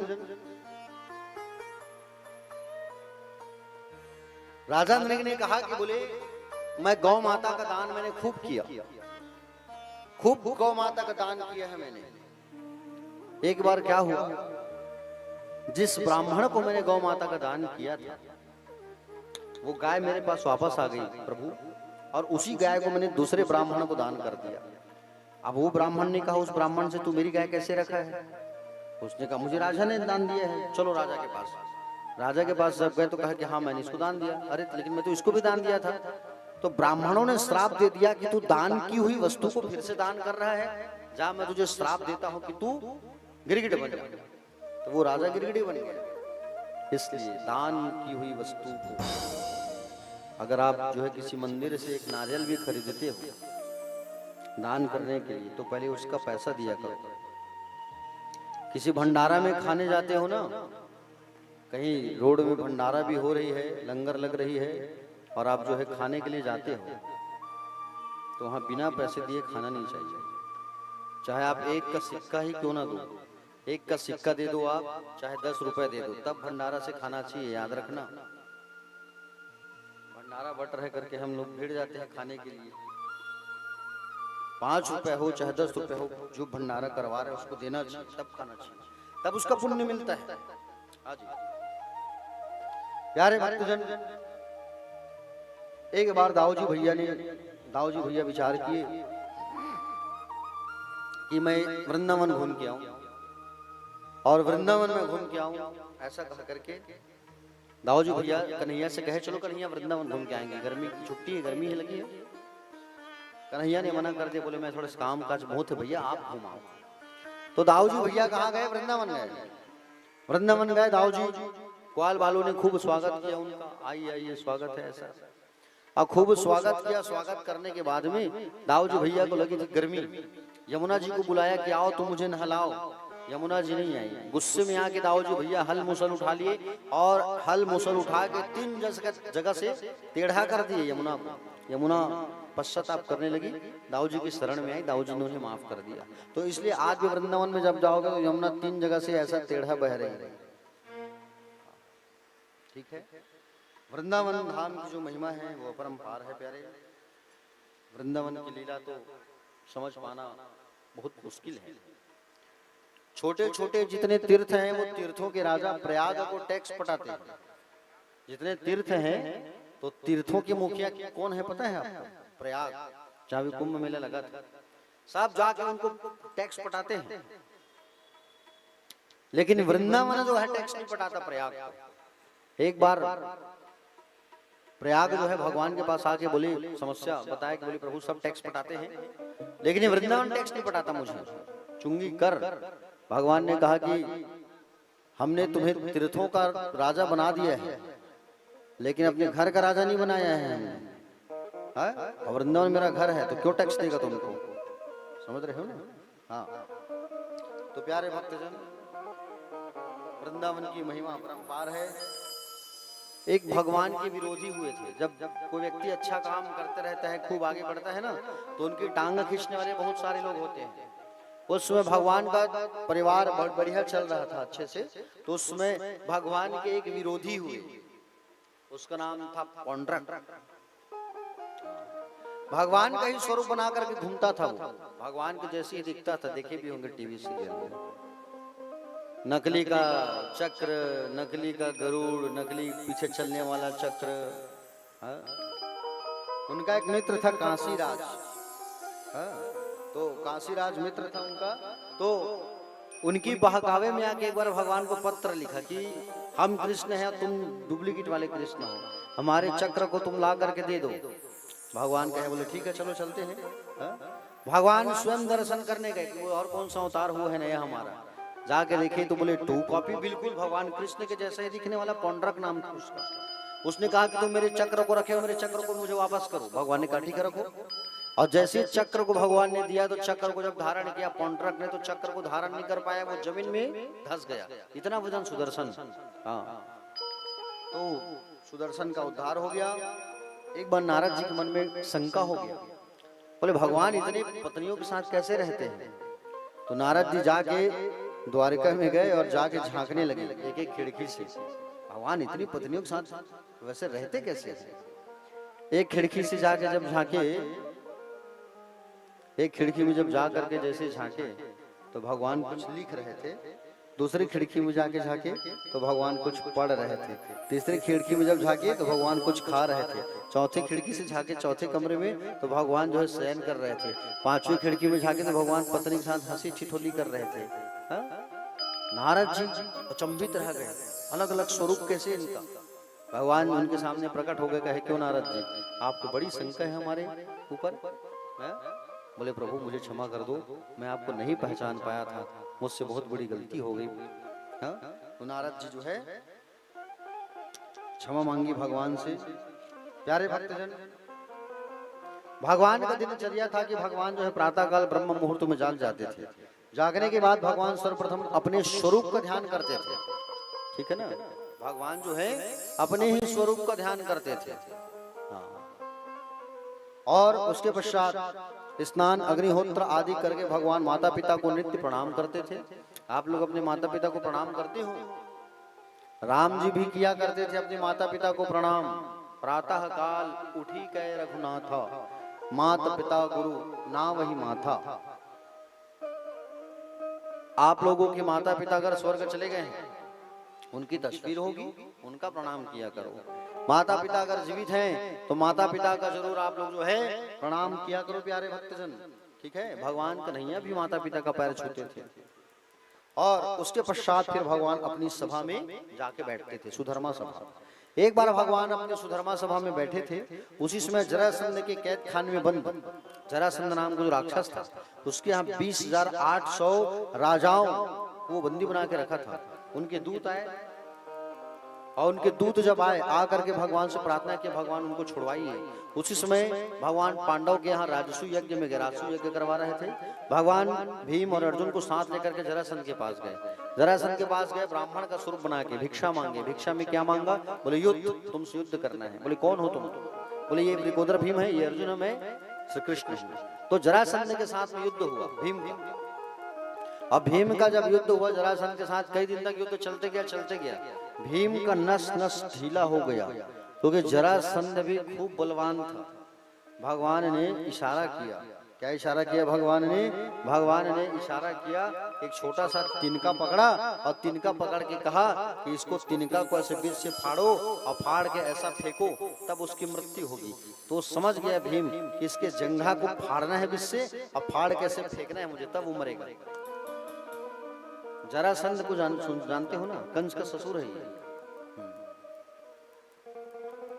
और इसी की पगड़ी को लाया था भीम ने इसको मार के। तो इसकी पगड़ी को पहना था किसने? राजा परीक्षित ने। तभी तो कलयुग जाके बैठा था, बताया था ना कथा में। इसकी जन्म कैसे हुआ था जरासंध का? जरासंध का जब जन्म हुआ था 2 माताओं से हुआ था, आधा आधा भाग शरीर। तो राजा फेंकवा दिया, क्या करेंगे? तो जरा नाम की एक राक्षसी आधा आधा शरीर जो जन्म लिया था उसको जोड़ी थी, वो जीवित हो गया बच्चा, इसलिए उसका नाम पड़ा था जरासंध। जरा मतलब होता है बुखार, ठीक है। ये जरासंध सबके शरीर में आ जाता है 50 वर्ष के बाद। इस शरीर से मित्रता कर लेता है। 50 वर्ष पार किए जैसे तो शरीर में प्रॉब्लम आना चालू है कि नहीं? क्योंकि 40 साल तक तो आदमी टकाटक चकाचक रहता है, कुछ होता ही नहीं है, क्योंकि आयु मनुष्य की मिली है। बताया था ना उस दिन में, ब्रह्मा जी समान आयु बांटे थे, मनुष्य को, आदमी को, गधा को, उल्लू को, कुत्ता को।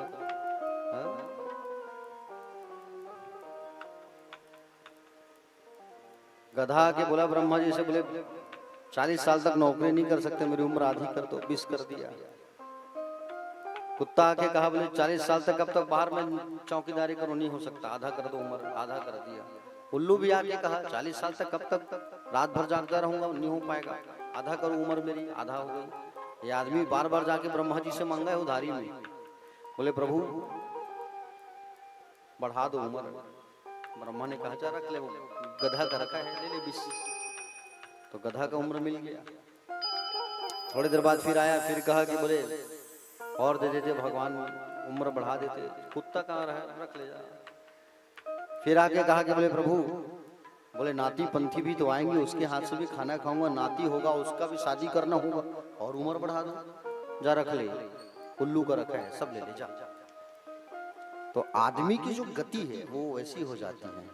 40 साल तक बिल्कुल चकाचक टकाटक, 40 पार किए तो चश्मा लग गया है कि नहीं? 40 और 60 के बीच हमारी दशा क्या होती है? गधा के जैसे। गधा को देखना, गधा का काम क्या है? बोझ उठाने का काम है। हम भी बोझ उठाते हैं परिवार का। 40 से 60 साल के बीच बच्चे पढ़ लेते, बच्चे की नौकरी लग जाती, बच्चे की शादी हो जाती, और तमाम टेंशन का हम लोग अपने सर में लेके चलते हैं, क्योंकि गधा का मिला है। 60 पार किए तो फिर गवर्नमेंट भी बोलते हैं तुमसे नहीं हो पाएगी रिटायरमेंट, चलो घर में रहो। तो घर में बैठ के भौंकते रहते हैं, हम लोग चिल्लाते रहते हैं। अरे ऐसा नहीं करते, बच्चे लोग जल्दी नहीं उठते, बात नहीं मानते, दिन भर चिल्लाते रहता हूँ, लाइट चालू रख देते हैं, दिन भर बिजली बिल आ रहा है, बिजली बिल का रेट ऐसे भी बढ़ा हुआ है, पहले हाफ था हाफ भी बंद हो गया है। बहू चाय बना के लाओ, मेरे मित्र आए हैं। अरे नाश्ता भी ले आओ, पकौड़े बना दो, बारिश वारिश हुआ है। ये डोकरा खाली चिल्लाते रहता है। चिल्लाएगा कैसे नहीं भाई? कुत्ता का तो मिला है आयु, मिला है कि नहीं मिला है? हाँ, अब 80 जैसे पार हुए तो खाना खाते हैं, रात में 7 बजे, शाम को 7 बजे सो जाते हैं, 12 बजे नींद खुल जाता है। डॉक्टर आए, डॉक्टर से समस्या बताया, बोले डॉक्टर साहब नींद ही नहीं पड़ता है, परेशान है, रात भर जगते रहते हैं, कोई तो उपाय करो। डॉक्टर भी सुई लगा लगा के थक जाता है, सोओगे कहाँ? उल्लू का तो मिला है, जागोगे तो नहीं, करो क्या करोगे? इसलिए जब तक मनुष्य की आयु है तब तक उसका अच्छा उपयोग कर लो।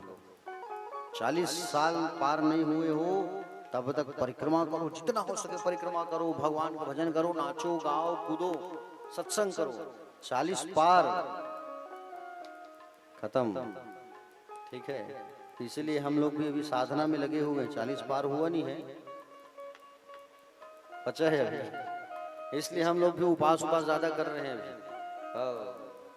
ये मन हटोकत रहते, क्या भैया आप उपास रहते हो, ज्यादा उपास मत रहा करो, ऐसे कि महाराज मन है गए इसे करके उपास रह लगते बेटा, ये 40 पार नहीं करे हो जी। अब ये 5 साल ये उठनी एकादशी आएगा ना, तो फिर 5 साल कंप्लीट हो जाएगा एकादशी का व्रत करते मेरे। बहुत आप जो है नियम में रहते हो भैया, खाली पेट रहते हो, मत रहा करो। ये महाराज हमारे पारायण करता है, कहते रहते खाली है करो भैया, क्या होता है, कुछ नहीं होता, खाओगे तभी बोलोगे।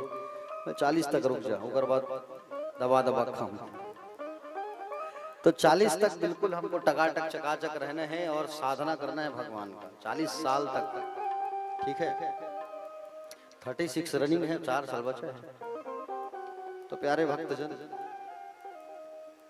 जब तक मनुष्य का आयु है भगवान का भजन कर लो, राम राम कह लो, और बाकी फिर राम राम नहीं कर पाओगे 40 साल तक तो फिर बड़ा दिक्कत हो जाएगा।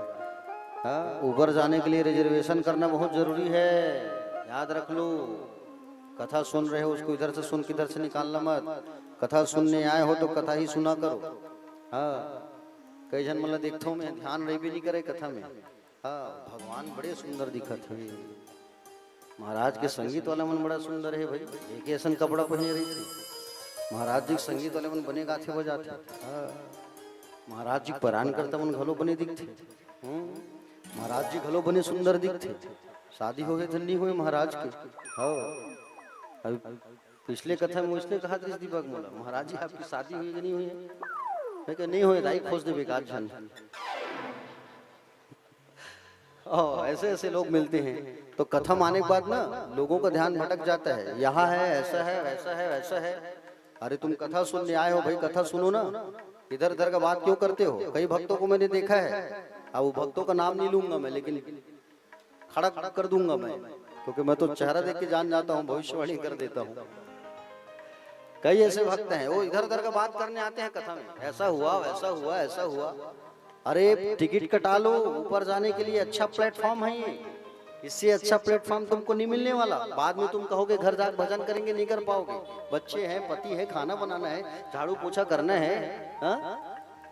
और ऐसे ही चले जाओगे ना यात्रा करने ऊपर का, तो भगवान भी भगा देंगे। ट्रेन में यात्रा करते हो टीटी भगा देता है, टिकट नहीं रहता तो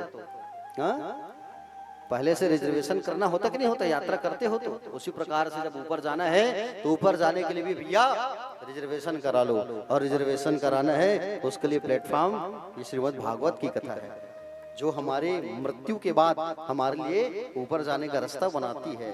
रामायण जो है जीना सिखाती है, और भागवत जो है मृत्यु के बाद हमारे लिए रास्ता बनाती है। ये ऐसी पुराण है, कथा है, इसको कभी खेल मजाक में मत लेना।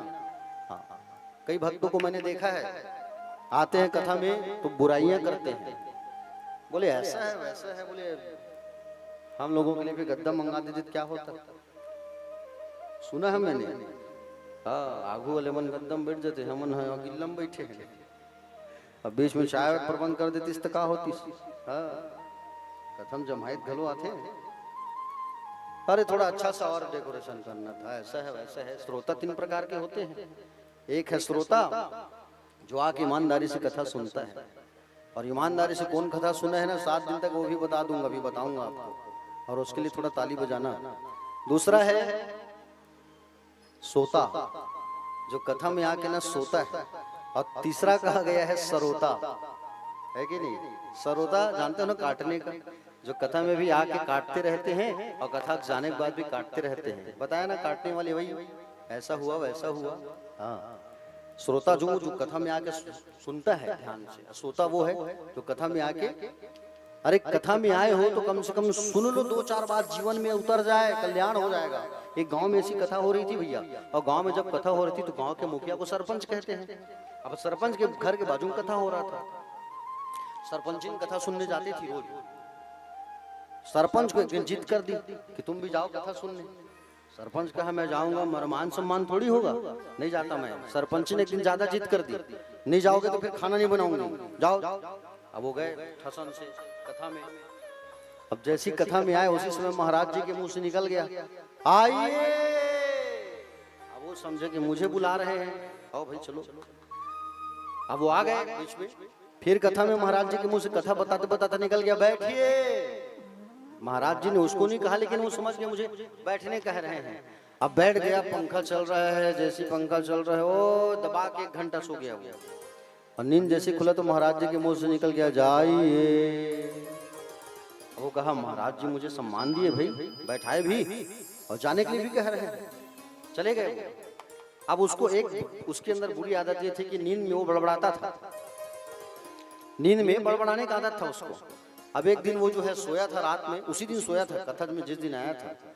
अब उसके घर में एक चोर घुसा, मालूम है बोले लॉकडाउन लगा है, सरपंच खूब माल रखा है, चोरी करेंगे। तो गांव का एक बुधारू नाम का आदमी चोरी करने गया उसके घर, और चोरी करके 2 लाख रुपया चुरा के भाग रहा था।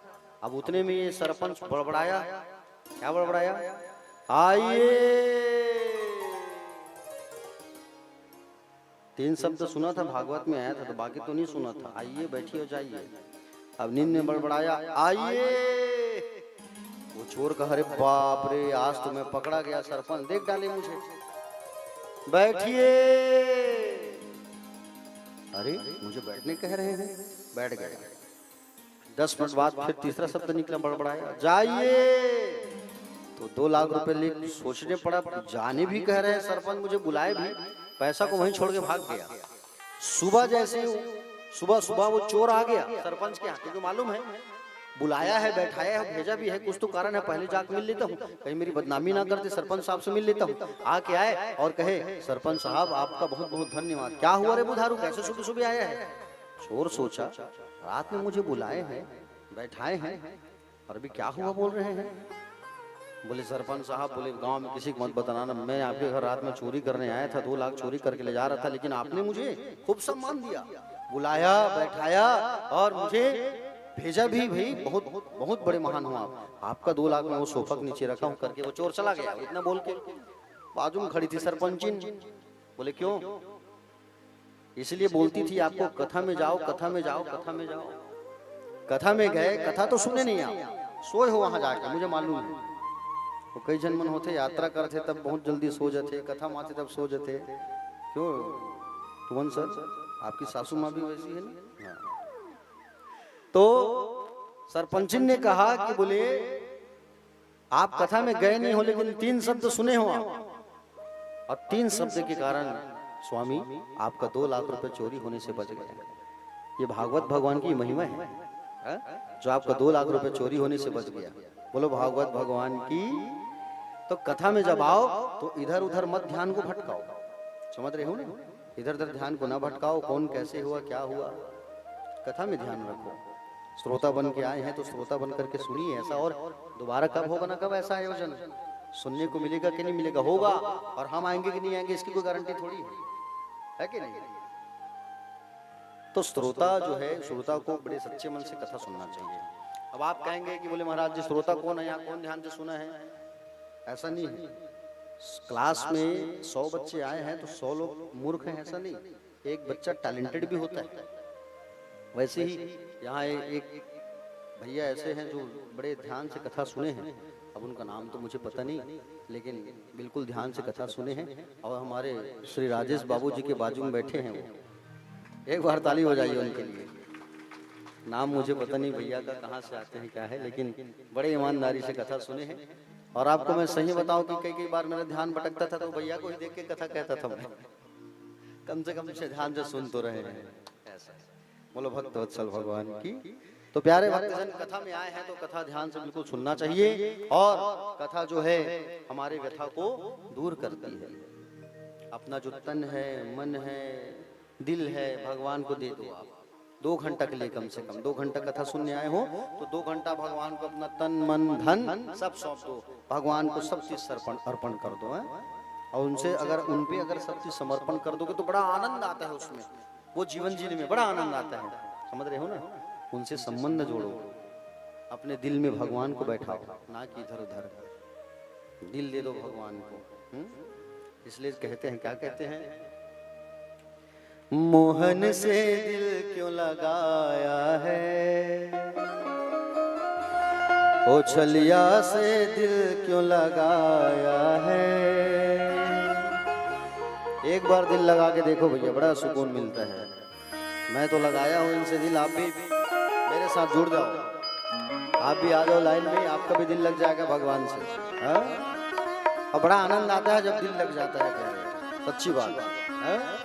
एक बार भगवान से अपना तन और मन और धन को लगा दो, दिल लगा दो भगवान से, फिर देखो मजे ही मजे। हाँ? समझ रहे हो ना? मोहन से दिल क्यों लगाया है, छलिया से दिल क्यों लगाया है, ये मैं जानूं या वो जाने, ये मैं जानूं या वो जाने। मोहन से दिल क्यों लगाया, छलिया से दिल क्यों लगाया है, ये मैं जानूं या वो जाने। मोहन से दिल क्यों लगाया है, छलिया से दिल क्यों लगाया है, ये मैं जानूं या वो जाने। मोहन से दिल क्यों लगाया है, छलिया से दिल क्यों लगाया है, ये मैं जानूं या वो जाने।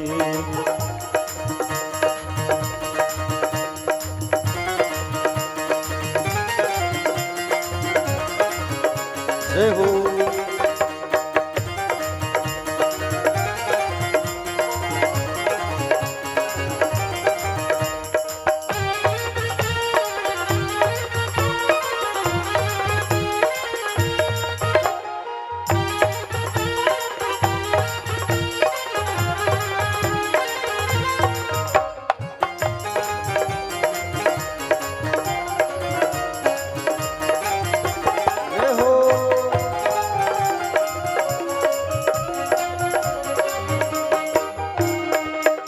हर बात निराली है उसकी, हर बात में है एक टेढ़ापन। हर बात निराली है उसकी, हर बात में है एक टेढ़ापन।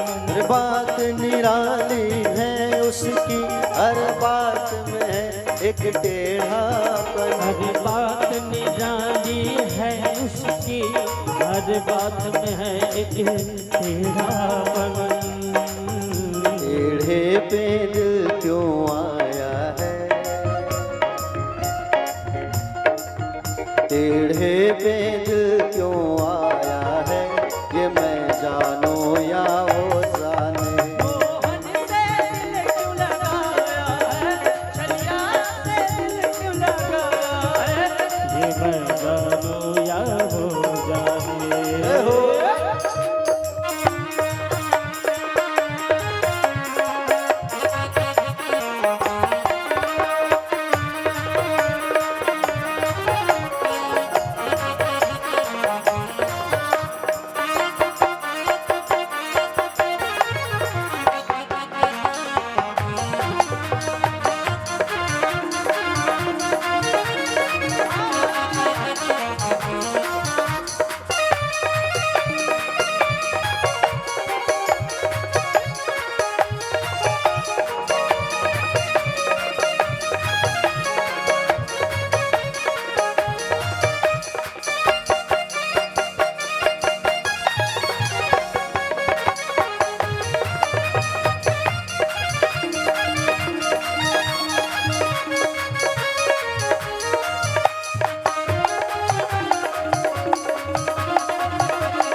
जितना दिल ने तुझे याद किया, उतना जग ने बदनाम किया। जितना दिल ने तुझे याद किया, उतना जग ने बदनाम किया। देखो, जितना भगवान के नजदीक आओगे तुम, जितना भगवान को अपना दिल दोगे, जितना सत्य के मार्ग में चलोगे, तो तुम्हें बदनाम करने वाले लोग भी मिलेंगे। याद रखना, मीरा भगवान के रास्ते पर चली थी, लेकिन लोगों ने कितना बदनाम कर दिया उसको।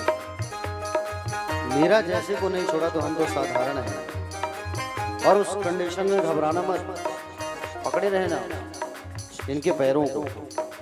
समझ रहे हो ना? इनके पैरों को पकड़े रहना, भाव से पार हो जाएगा प्यारे। हाँ? जितना दिल ने तुझे याद किया उतना सगने बदनाम किया। जितना तुझे दिल ने याद किया उतना जग ने बदनाम किया। जितना दिल ने तुझे याद किया उतना सगने बदनाम किया। जितना दिल ने तुझे याद किया उतना जग ने बदनाम किया। बदनामी का फल क्या पाया है, बदनामी का फल क्या पाया है, ये मैं जानू या वो जाने। आने से दिल क्यों लगाया है, छलिया से दिल क्यों लगाया है, ये मैं जानू या वो जाने।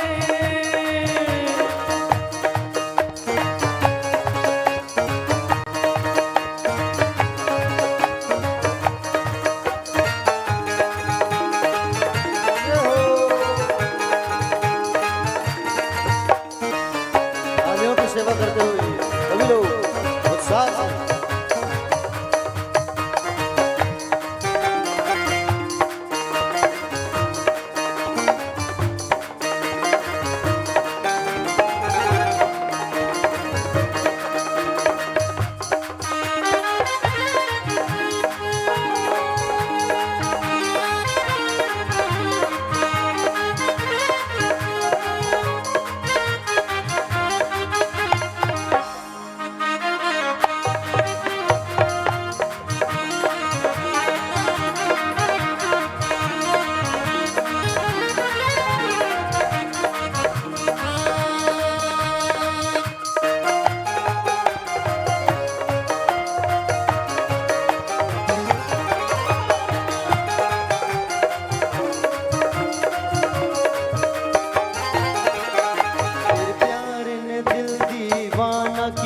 मुझे इस जग से बेगाना किया। मेरे प्यार ने दिल दीवाना किया, मुझे इस जग में बेगाना किया। तेरे प्यार ने दिल दीवाना किया, मुझे इस जग से बेगाना किया। तेरे प्यार ने दिल दीवाना किया, मुझे इस जग से बेगाना किया। मैंने क्या खोया क्या पाया है, मैंने क्या खोया क्या पाया है, ये मैं जानू या वो जाने।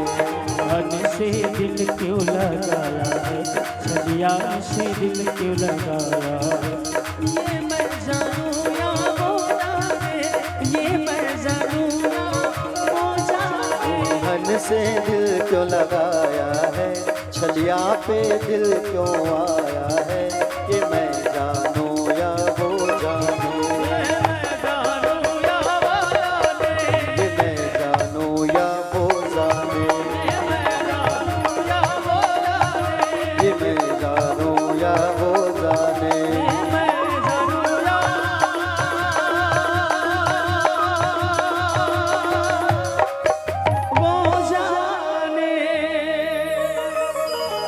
बोले बाके बिहारी लाल की जय।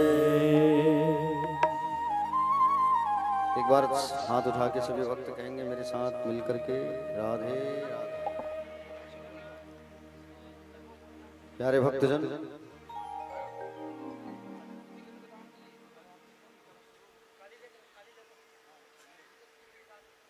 देखो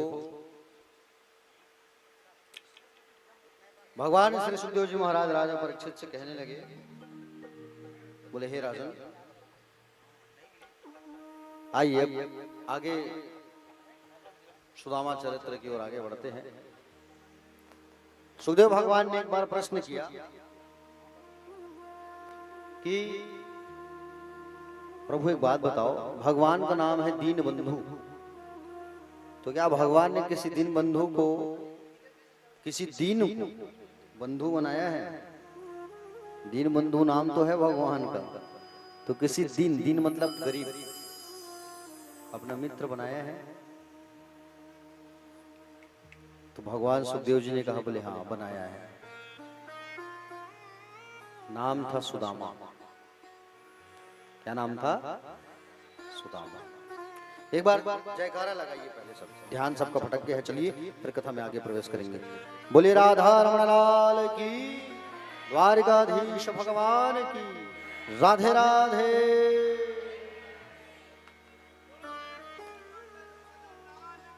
जय हो भैया जय।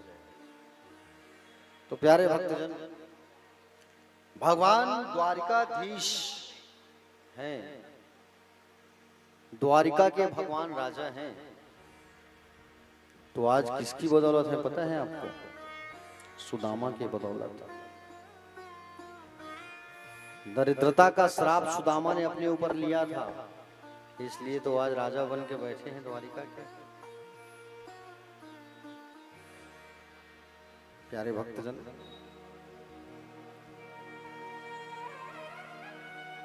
जब भगवान बचपने में उज्जैन गए थे पढ़ाई करने, अवंतिका नगरी सांदीपनी की आश्रम पर,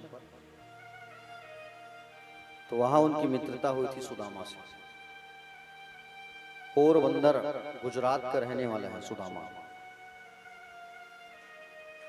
अब पाठशाला में जब पढ़ो ना तो लकड़ियां लेने खुद जाना पड़ता है, आश्रम पे साफ सफाई करना खुद को पड़ता है, और साफ सफाई खुद को करना पड़ता है, भोजन भी बनाना खुद को पड़ता है पाठशाला में। जो पाठशाला में रहता है उनको मालूम चलता है प्यारे। ठीक है, पाठशाला में कौन रहता है? जो वेद पढ़ने जाते हैं, वेद पाठी ब्राह्मण। यूं ही ब्राह्मण नहीं बनते लोग, याद रखना, समझ रहे हो ना? यूं ही पंडित कोई नहीं बन जाता, इसके पीछे साधना होती है प्यारे। हाँ, 4 साल 5 साल अपने परिवार को, घर को छोड़ करके आश्रम में रहना पड़ता है, गीला में सूखा में, कभी खाए तो ठीक कभी ना खाए तो ठीक, तब कहीं जा करके इस स्थान पर बैठने का अवसर मिलता है।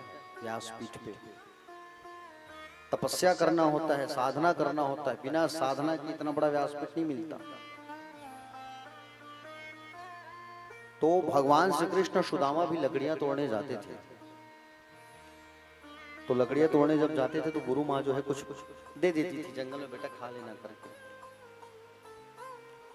तो एक दिन लकड़ी तोड़ने जाने वाले थे भगवान और सुदामा जी, तो गुरु माँ जो है चना रखी थी, चना।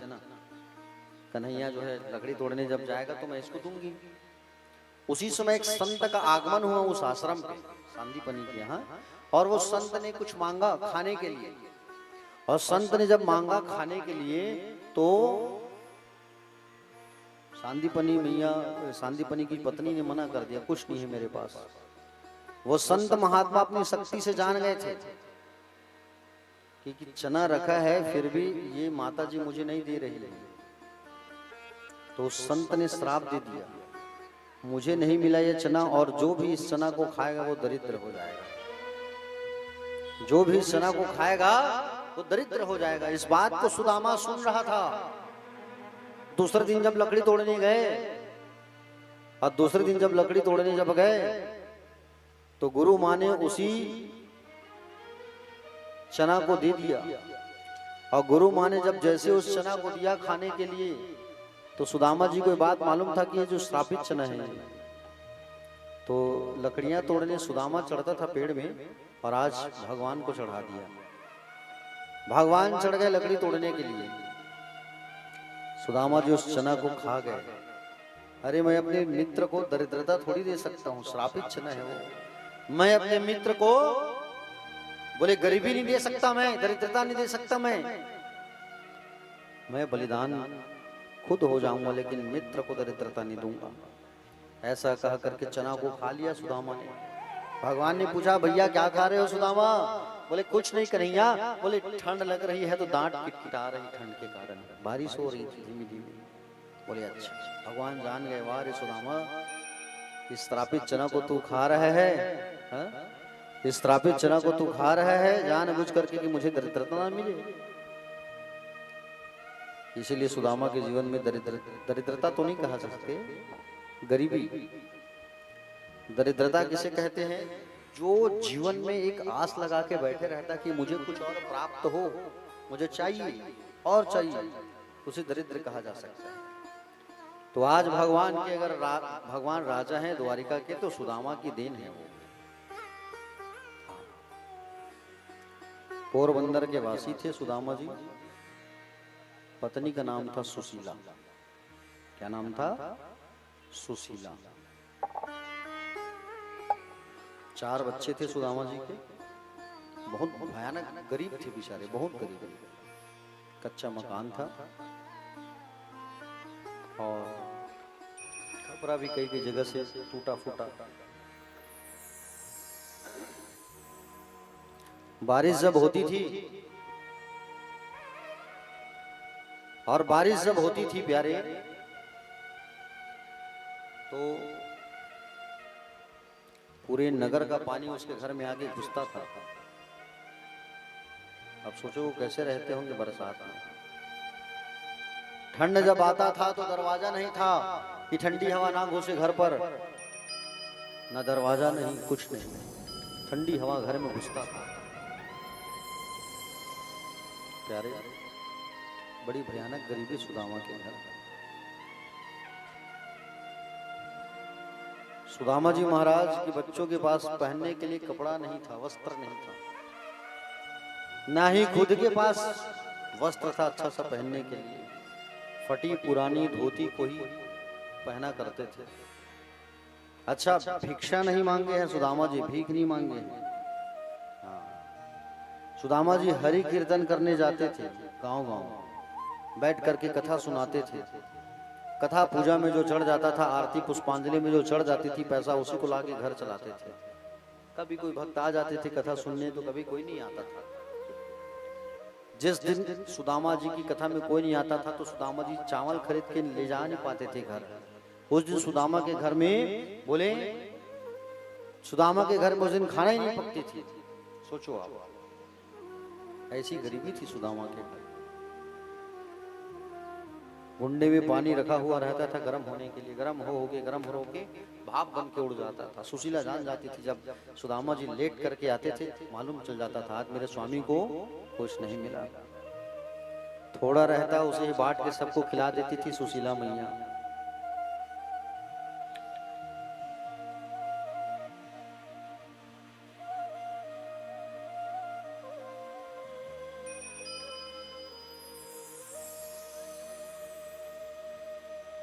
एक बार ताली बजा दीजिए, भगवान आए हैं। बोलो द्वारकाधीश भगवान की।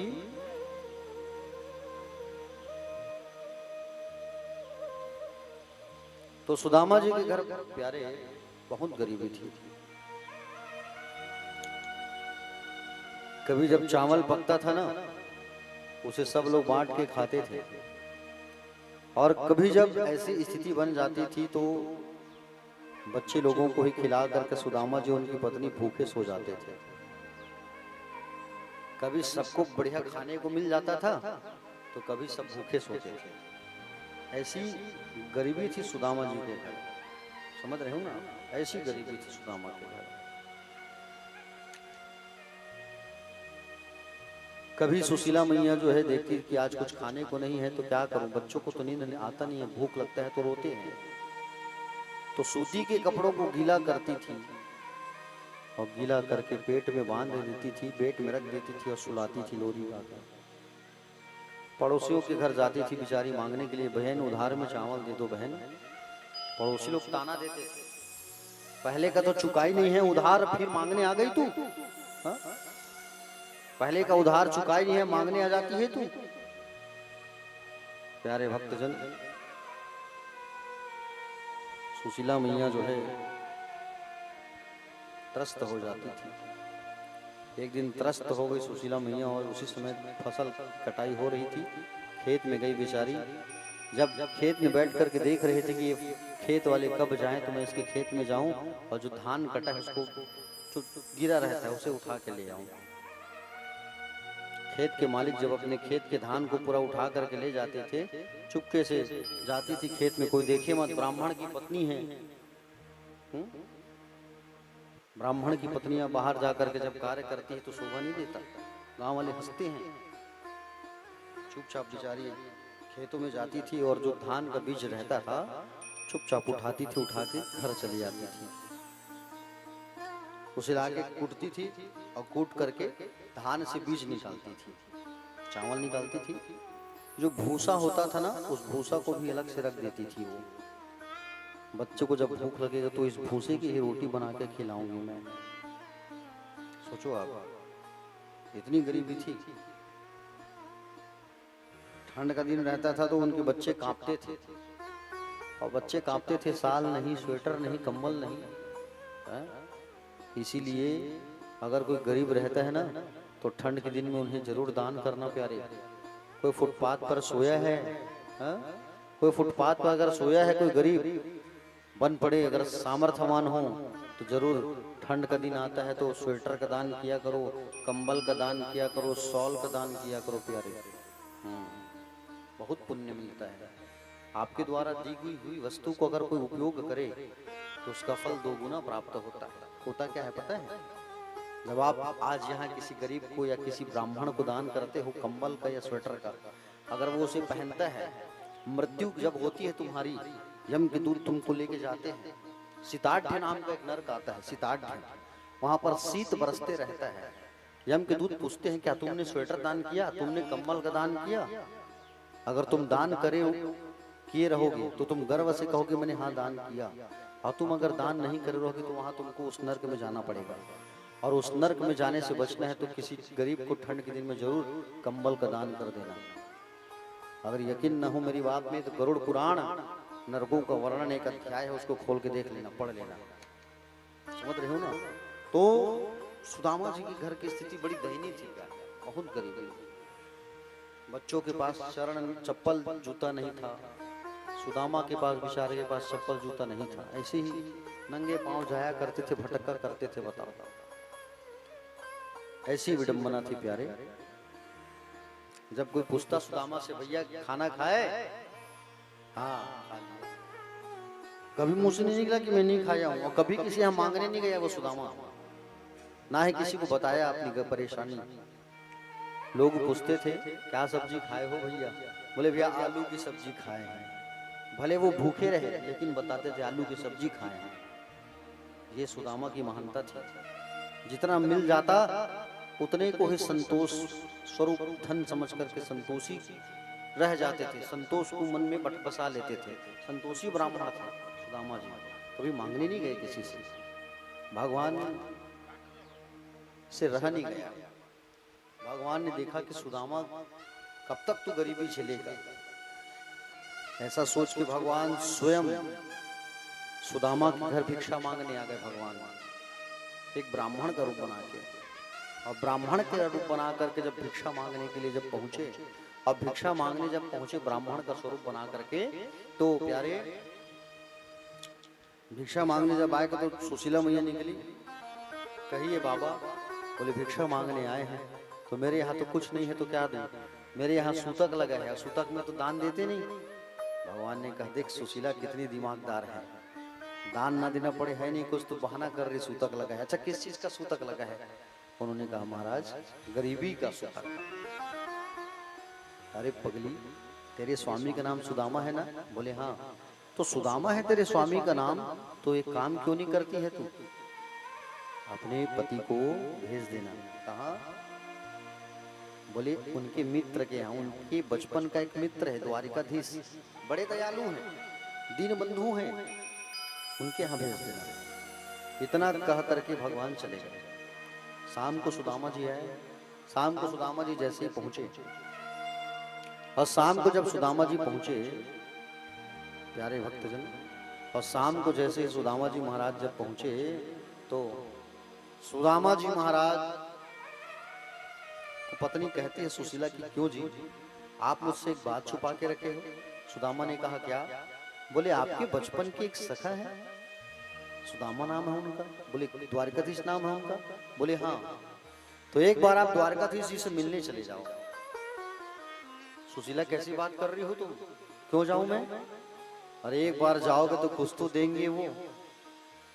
बोले नहीं, गलत कह रही हो तुम, मैं उनके पास जाऊंगा जरूर, लेकिन मांगने नहीं, उनसे मिलने जाऊंगा। अरे पगली, और जाऊंगा भी तो क्या है मेरे पास जो लेके जाऊंगा भेंट करने के लिए? खाली हाथ तोड़ी जाऊं? बेटी के घर, गुरु के घर और राजा के घर जब जाओ तो कुछ लेके जाना पड़ता है, खाली हाथ नहीं जाना चाहिए। क्या है हमारे पास? स्वामी आप चिंता ना करो, मैं कुछ लेके आती हूँ। दौड़े दौड़े पड़ोसियों के घर जाके भीख मांगने लगी, हाथ जोड़ जोड़ के, ओली फैला के, दे दो बहन दे दो, मेरे स्वामी अपने सखा से मिलने जा रहे हैं, वहां से आएंगे तो सब सूद समेत लौटा दूंगी, थोड़ा बहुत चावल दे दो। लेके आई 4-5 घर से चावल, कोई पतला, कोई मोटा, कोई टूटा, ऐसा चावल। पुराना कपड़ा को फाड़ के बांध दी उसमें और बांध करके दे दी, जाओ इसे ही लेके चले जाओ, आप जाओ। और उसे ही लेकर के सुदामा जी निकल पड़े। उसे ही लेकर के सुदामा जी जाने लगे प्यारे। और सुदामा जी जब जाने लगे, पैरों की एड़ियां तो फटी हुई हैं, जैसे तैसे बढ़ने लगे आगे प्यारे। 3 महीना हो गया चलते चलते चलते चलते, डंडा का सहारा लेके 3 महीना तक। मार्ग में नदी पड़ा, नदी तो पार करना है तभी द्वारिका पहुंचोगे। नदी पार करने के लिए नाव में बैठना पड़ेगा, नाव बैठने के लिए पैसा नहीं है। भगवान देख रहे हैं द्वारिका में बैठ के सब, भगवान से रहा नहीं गया। भगवान ने सोचा 1 कदम बढ़ा के आया है तो मैं 60 कदम क्यों ना बढ़ाऊं। भगवान नाव लेकर के केवट का रूप बना के आ गए। भगवान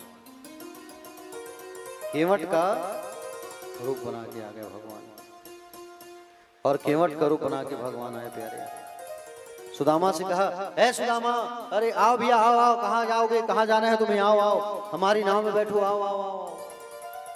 सुदामा जी जो है प्यारे सोचने लगे, पैसा तो नहीं है तो बैठूं कैसे, पैसा नहीं है मेरे पास, नाव वाले को देने के लिए तो पैसा नहीं है, रुपया नहीं है, कौड़ी फूटी कौड़ी नहीं है, कैसे बैठ जाऊं मैं। वो नाव वाला जबरदस्ती बैठा लिया। अरे आओ भैया, आओ आओ, बैठो बैठो बैठो। जबरदस्ती नाव में बैठा लिया खींच करके, नाव में बैठा लिया खींच करके। कहाँ जा रहे हो भैया? बोले कहीं द्वारिका पुरी जा रहा हूँ। बोले अच्छा, किनसे मिलने हैं? अरे बचपन का मित्र है, उससे मिलने जा रहा हूँ। अच्छा, क्या नाम है उनका? बोले द्वारकाधीश। ओहो, बड़े दयालु हैं वो तो भैया। हाँ बढ़िया, बैठो नाव में बैठो, उस पार करा देते हैं। ठंडी हवा चल रही थी, सुदामा जी थके हुए थे, सो गए। भगवान उन्हें जंगलों में छोड़ करके गायब हो गए। नींद खुली तो देखे वो नाव वाला कहाँ है। जंगलों में आगे बढ़ने लगे, डंडा पकड़े हैं, चल रहे हैं चल रहे हैं चल रहे हैं चल रहे हैं। चलते चलते द्वारिकापुरी पहुंच गए। चलते चलते द्वारिकापुरी जा रहे हैं। एक व्यक्ति से पूछा, भैया ये द्वारिका नगरी है? बोले हाँ द्वारिका नगरी है। द्वारकाधीश का महल का पता बताओगे? यही रास्ता पकड़ कर चले जाओ, ये रास्ता सीधा द्वारकाधीश के महल पहुंचाती है। सुदामा जी बढ़ने लगे आगे, कहीं गिरने लगे, कहीं हपटने लगे, फिर भी उम्मीद नहीं छोड़े। गिरते गिरते हपटते हपटते सुदामा जी पहुंचने लगे। डंडा का सहारा है प्यारे, और गिरते गिरते हपटते हपटते जैसे तैसे आगे बढ़ रहे हैं सुदामा जी। और जैसे ही आगे बढ़े तो वहां पर 2 द्वारपाल खड़े हुए थे, बड़े बड़े, जय और विजय। तो द्वारपाल वहां पर खड़े हुए थे, उनसे पूछने लगे, भैया ये कृष्ण का महल है क्या? ये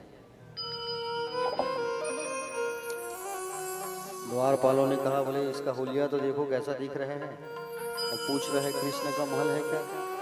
अरे कम से कम श्री तो लगा देता, श्री कृष्ण तो कह देता।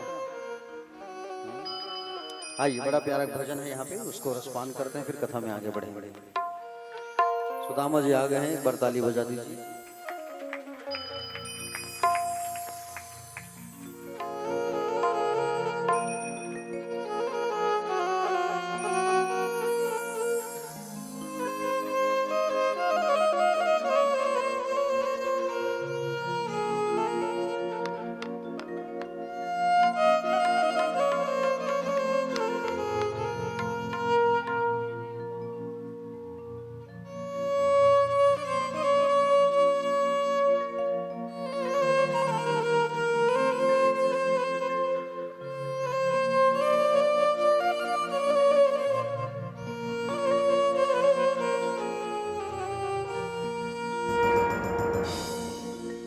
बन के हम दर्द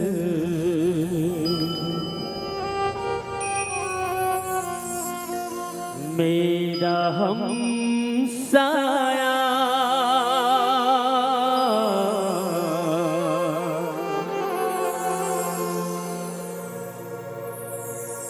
बन के हम दर्द मेरा हम साया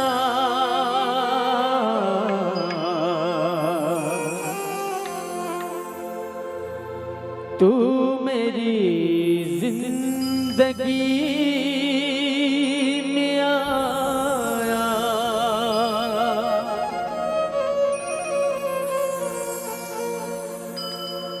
प्यारे अपनों से भी ज्यादा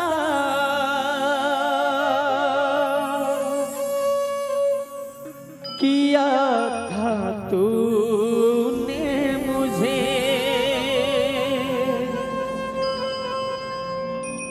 लोग कहते हैं तू पराया है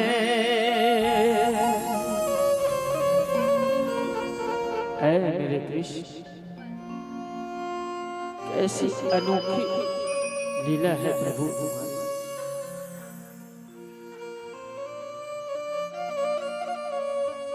कैसी अनोखी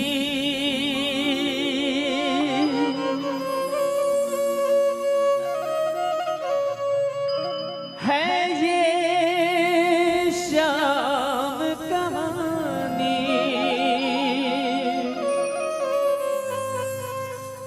अनसुनी अनदेखी अनजानी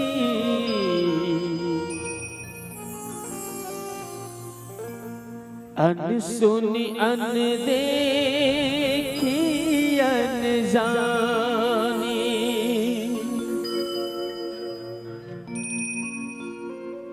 सुने लो रे भगतों श्याम कहानी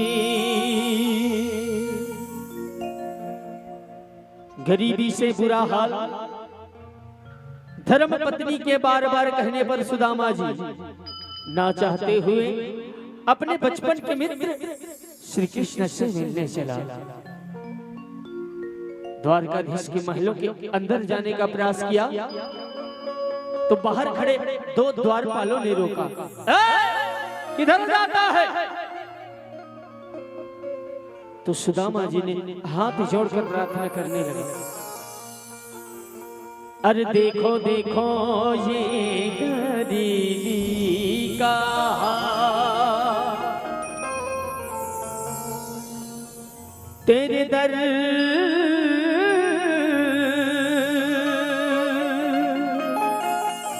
तेरे दर पर भर याद लेकर आया हूँ बचपन का यार है मेरा श्याम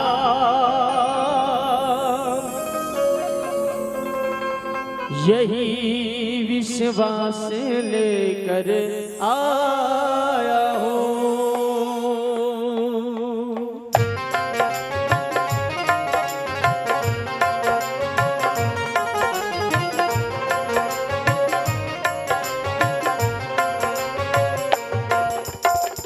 अरे द्वारपालो कन्हैया से कह दो अरे द्वारपालो कन्हैया से कह दो इधर पे सुदामा करीब आ गया रे इधर पे सुदामा करीब आ गया ओ भटकते भटकते न जाने कहाँ से भटकते भटकते न जाने कहाँ से तुम्हारी महल के करीब आ गया रे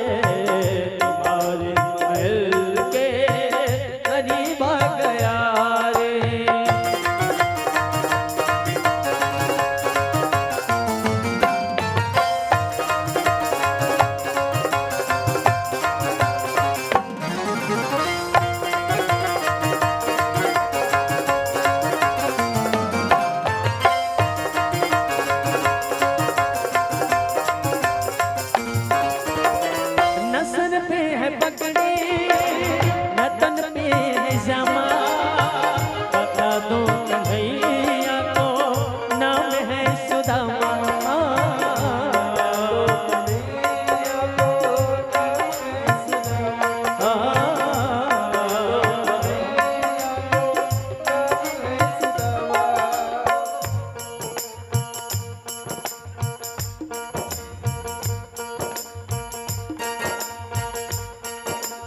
भगवान कह रहे हैं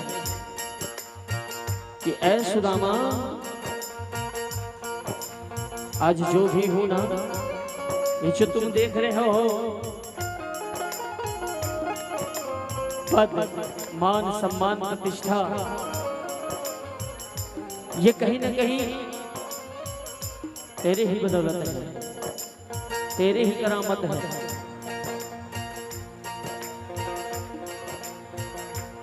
हाँ, ये सच है कि ये जो दोस्ती है ना, तेरे ही दम से ही है। क्यों? ये दोस्ती तेरे दम से है, ये दोस्ती तेरे दम से है।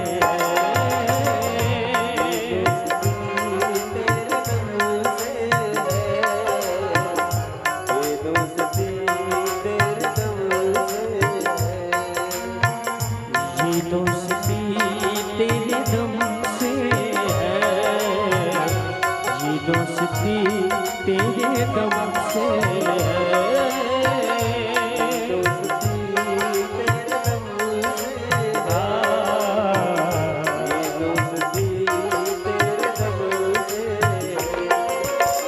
तू जिंदगी, हाँ जिंदगी कसम से है, सारी खुशी तेरे दम से है, ये दोस्ती तेरे दम से है, ये दोस्ती तेरे दम से है, सारी खुशी तेरे दम से है। ऐ दोस्त मैं कितना तन्हा था, एक तेरे बिना, और मेरा दिल भी खाली खाली था, एक तेरे बिना। तू जो मिला किस्मत सजा, उजड़ा हुआ किस्मत सजा, तू जो मिला ऐसा लगा, बिछड़ा हुआ सपना सजा, सारी खुशी तेरे दम से है, ये जिंदगी तेरे दम से है, ये दोस्ती तेरे दम से है, सारी खुशी तेरे दम से है। न सर पे है पगड़ी न तन पे है जमा, तो कन्हैया को नाम है सुदामा। बता दो सुदामा, बता दो कन्हैया को नाम है सुदामा। न सर पे है पगड़ी न तन पे है जमा, बता दो कन्हैया को नाम है सुदामा। सर पे पगड़ी न तन पे है जमा, बता दो कन्हैया को नाम है सुदामा। बता दो कन्हैया को नाम है सुदामा। अरे द्वारपाल, अरे एक बार मेरे कन्हैया से तो मिला दो। द्वारपाल ही सोच रही है, अरे ये ऐसा मेहमान आ गया, न सर पे पगड़ी है न तन पे जामा है, और बड़े हीरो को झाड़ रहा है, ना कोई मान ना कोई सम्मान, सीधे डायरेक्ट भगवान का नाम। सुदामा जी बड़े विनम्रता भाव से प्रार्थना कर रहे हैं, एक बार मोहन एक बार तो कहीं से दर्शन करा दो, खिड़की से हो गया, खंबे से दूर से देखकर चला जाऊंगा मैं। एक बार मोहन से जा करके कह दो, एक बार मोहन से जा करके कह दो कि मिलने सुदामा कभी बागया रे,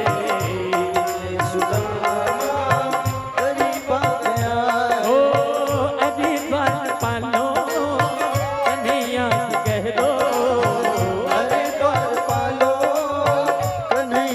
कह दो इधर भी सुदामा कभी बागया रे, इधर पे सुदामा कभी बागया।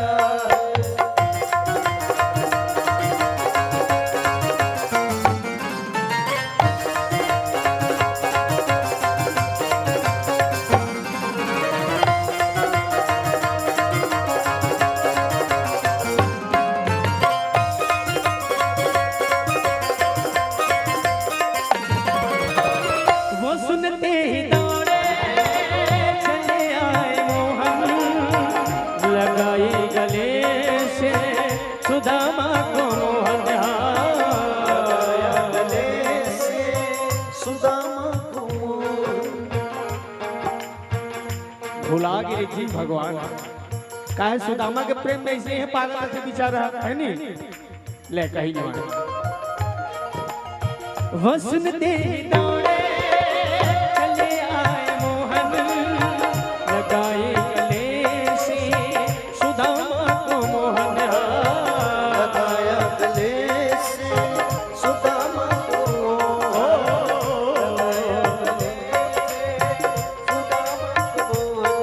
ये जो दोस्ती होती है ना साहब, ये ऊपर वाला का दिया हुआ एक तोहफा होता है जो हर किसी को नहीं मिल पाता। और आज भगवान खुद को खुद किस्मत समझ रहे हैं कि सुदामा मेरे दोस्त हैं, मेरे यार हैं। और ये जिंदगी है साहब, हर किसी के जीवन में इम्तिहान आना आता है। स्वयं भगवान को भी इम्तिहान देना पड़ा इस दोस्ती के नाम पे, सुदामा के नाम पे, कि ऐ सुदामा अरे दोस्ती इम्तिहान लेती है, दोस्ती इम्तिहान लेती है, ओ दोस्ती इम्तिहान लेती है, दोस्ती इम्तिहान लेती है। दोस्तों की जान,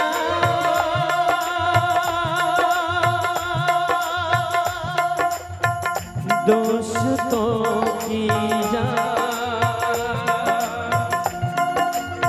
दोस्तों की जान होती है दोस्ती, दोस्ती दोस्ती इम्तिहान लेती है, ओ दोस्ती इम्तिहान लेती है, दोस्ती इम्तिहान लेती है। वो सुनते ही दौड़े चले आए मोहन, लगाए गले से सुदामा को मोहन, लगाया गले से सुदामा को मोहन, लगाया गले से सुदामा को मोहन।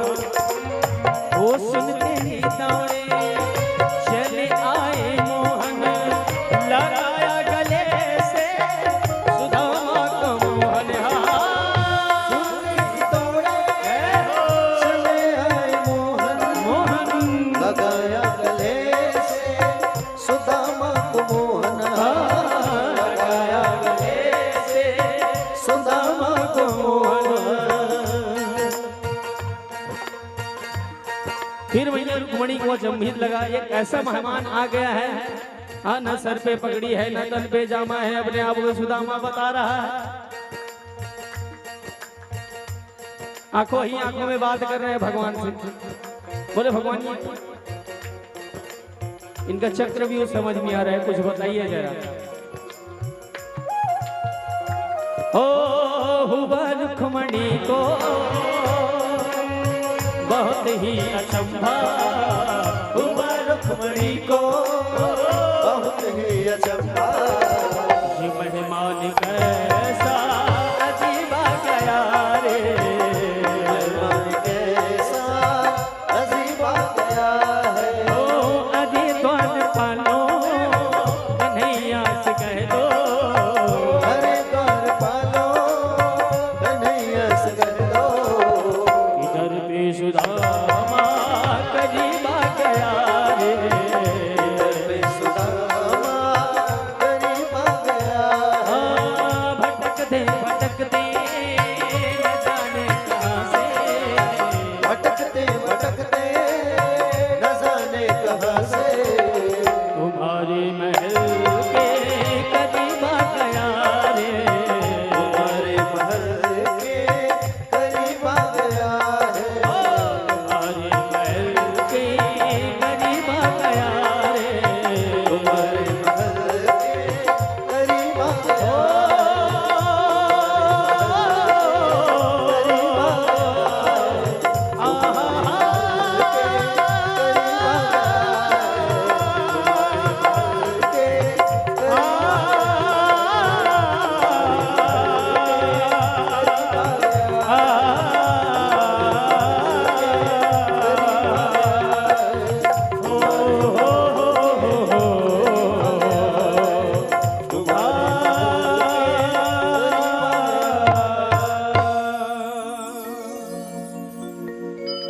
एक फूल तेरे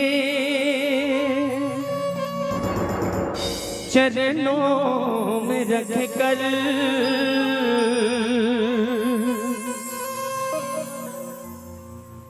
भगवान कह रहे हैं सुदामा को, एक फूल तेरे चरणों में रख कर पूजूंगा तुझको मैं जिंदगी भर। अरे अरे अरे ऐसे ऐसे कह रहे हो कन्हैया? सुदामा जी बोलो, मालिक दुआएं देना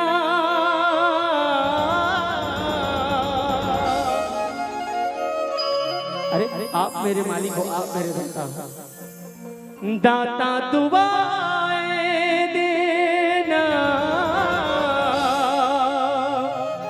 मुझको हमेशा, मेरे आंसू है मेरी बेजुबानियां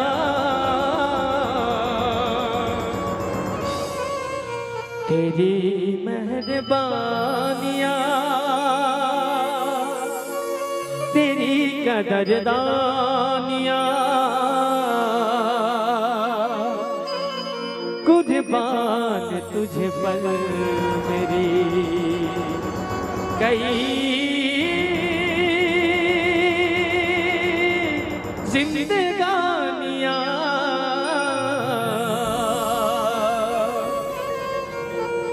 बोल बचपन के मित्र कृष्ण और सुदामा की हमसे मिला दे।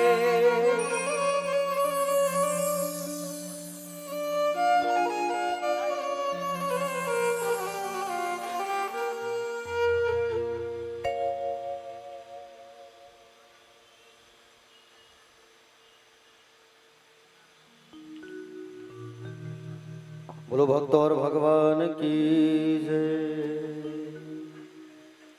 तो सुदामा जी महाराज जैसे ही मुख्य महल के द्वार पर पहुंचे, द्वारपाल खड़े थे। सुदामा जी द्वारपालों को कहे, क्या कहे?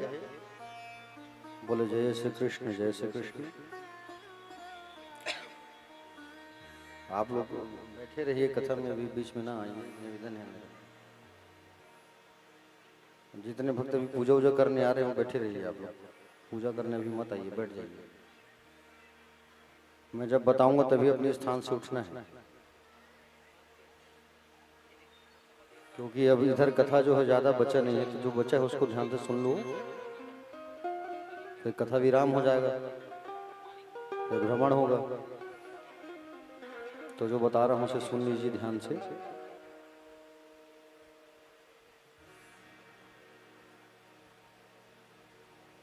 सुदामा जी महाराज जैसे ही मुख्य द्वार पर गए, जय विजय से कहे भैया जय श्री कृष्ण। द्वारपालों ने कहा जय श्री कृष्ण, बड़ी दूर से आया हूं। जी कहिए। ब्राह्मण देवता आओ, बैठो बैठो। भगवान द्वारकाधीश के द्वारपाल, कितने शिष्टाचार। बैठिए बैठिए, बिल्कुल। बताइए किस काम से आए हुए हैं? बोले इस द्वारिका के राजा कृष्णचंद्र हैं। बोले वो कृष्ण मेरा बचपन का दोस्त है, सखा है, लंगोटिया यार है, उससे मिलना है मुझे। द्वारपालों ने कहा, बोले आओ। वो बात तो ठीक है ब्राह्मण देवता, लेकिन अभी भगवान दोपहर का भोग प्राप्त करके अपने शयन कमरे में विश्राम के लिए चले गए होंगे, और हमें पहले देखना होगा कि वो सभा में बैठे हैं कि नहीं बैठे, तभी कुछ हो पाएगा। अच्छा आपका नाम क्या है? बोले सुदामा। मिलने ही आए हो? बोले हाँ।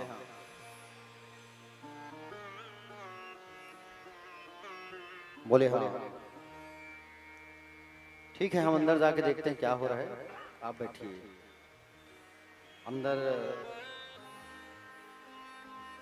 जय विजय गए, और जय विजय अंदर जैसे गए तो भगवान उस समय अंदर नहीं गए थे, सभा में बैठे थे, सभा चल रही थी। जय विजय बोले, बोले प्रभु प्रणाम। जी बताइए क्या बात है? प्रभु आपके विश्राम का समय हो गया है, विश्राम में व्यवधान डालने की दृष्टता के लिए क्षमा चाहते हैं प्रभु। आप तो साक्षात करुणा के सागर हैं। जय विजय को भी गर्व है, अभिमान है कि हम भगवान के द्वारपाल हैं। बोले प्रभु एक सूचना लेके आए हैं। बोले क्या सूचना? एक प्रभु निवेदन करना है। क्या निवेदन करना है? निवेदन यह है, शीश पगन झगा तन पे,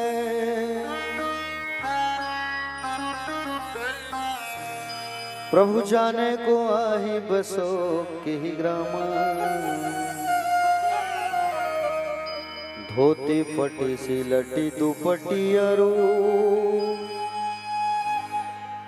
पाया उपासन की नहीं सामा, द्वार खड़ो दुस दुर्बल एक, रहियो शक सोव शोधा भिरामा, पूछत दीन दयाल को धाम, बतावत अपनो नाम सुदामा, पूछत दीन दयाल को धाम, बतावत अपनो नाम सुदामा। प्रभु एक निहायत गरीब द्वार पर खड़ा हुआ है, नितांत विपन्न ब्राह्मण, पैरों की बिवाई फटी है, सिर ढकने के लिए कपड़ा नहीं है, धोती 20 जगह से फटी पुरानी है, शरीर दुबला पतला है, टूटी सी छड़ी, टूटी सी फोटा लोटा पकड़ा हुआ खड़ा है। मित्र, आपका मित्र हूं कह रहे, नाम बताया है सुदामा। जैसे भगवान ने सुना सुदामा, भगवान सिंहासन से कूद पड़े, और भगवान सिंहासन से कूद पड़े। भगवान दौड़ रहे हैं, भगवान दौड़ रहे हैं, और भगवान दौड़े दौड़े जा रहे हैं। चरण पादुका, दुपट्टा, कुंडल, माला सब गिर गया भगवान का। दौड़े दौड़े दौड़े दौड़े भगवान जा रहे। 7 दरवाजों को पार करके भगवान ने देखा सुदामा खड़ा है। सुदामा कह करके भगवान दौड़ पड़े, गले से लगा लिए, सुदामा सुदामा सुदामा, पकड़ के रोने लगे। अरे मित्र, तुम मुझे कहते तो मैं स्वयं रथ लेकर के आता तेरे लिए। अंदर चल, अंदर लेके आए। अंदर जैसे ही लेके आए, सभा वाले देखने लगे ये कैसा अजीब मित्र है, इतने बड़े राजा ऐसे ब्राह्मण को लेके आ रहे हैं दीनहीन गली लगा के। भगवान लाए और अपने सोने के सिंहासन पर बैठा दिए। सब देखते रह गए। स्वर्ण के सिंहासन में बैठाया, भगवान खुद नीचे बैठ गए पैरों को पकड़ के। पैरों को पकड़ करके भगवान नीचे बैठ गए। प्यारे रुक्मणी मैया से कहा जाओ थाल लेके आओ। पैरों को पकड़ करके बैठे हैं, आंखों से आंसू निकल रहे हैं क्योंकि सुदामा के पैरों में कांटा लगा है ना, कांटा को निकाल रहे हैं भगवान। सुदामा उफ नहीं कह रहा है, ओहो खून निकल रही है पैरों से, खून की धार बह रही है। ऐसे बिहाल बिवाइन सुकुन कंटक जाल लगे पुनि जोए। हाय महा दुख पायो सखा तुम, आया तना कित दीन खोए। अरे देखी सुदामा की दीन दशा, करुणा करके करुणा निधि रोए। पानी परात को हाथ छुयो नहीं, नैनन के जल सुपग धोए। पानी परात को हाथ छुयो नहीं, नैनन के जल सुपग धोए। रुक्मणी मैया थाल लाती तब तक भगवान अपने आंखों के आंसुओं से पैर धोती है। सुदामा कितना कष्ट लेके आया है तू। रुक्मणी मैया पानी लेके आई, सुंदर पैर धोने लगे। पैर धोने के बाद सुदामा की स्वागत हुई, आरती पूजा आदि आदि कार्यक्रम हुआ और भगवान सुंदर सुदामा जी महाराज की आरती करने लगे।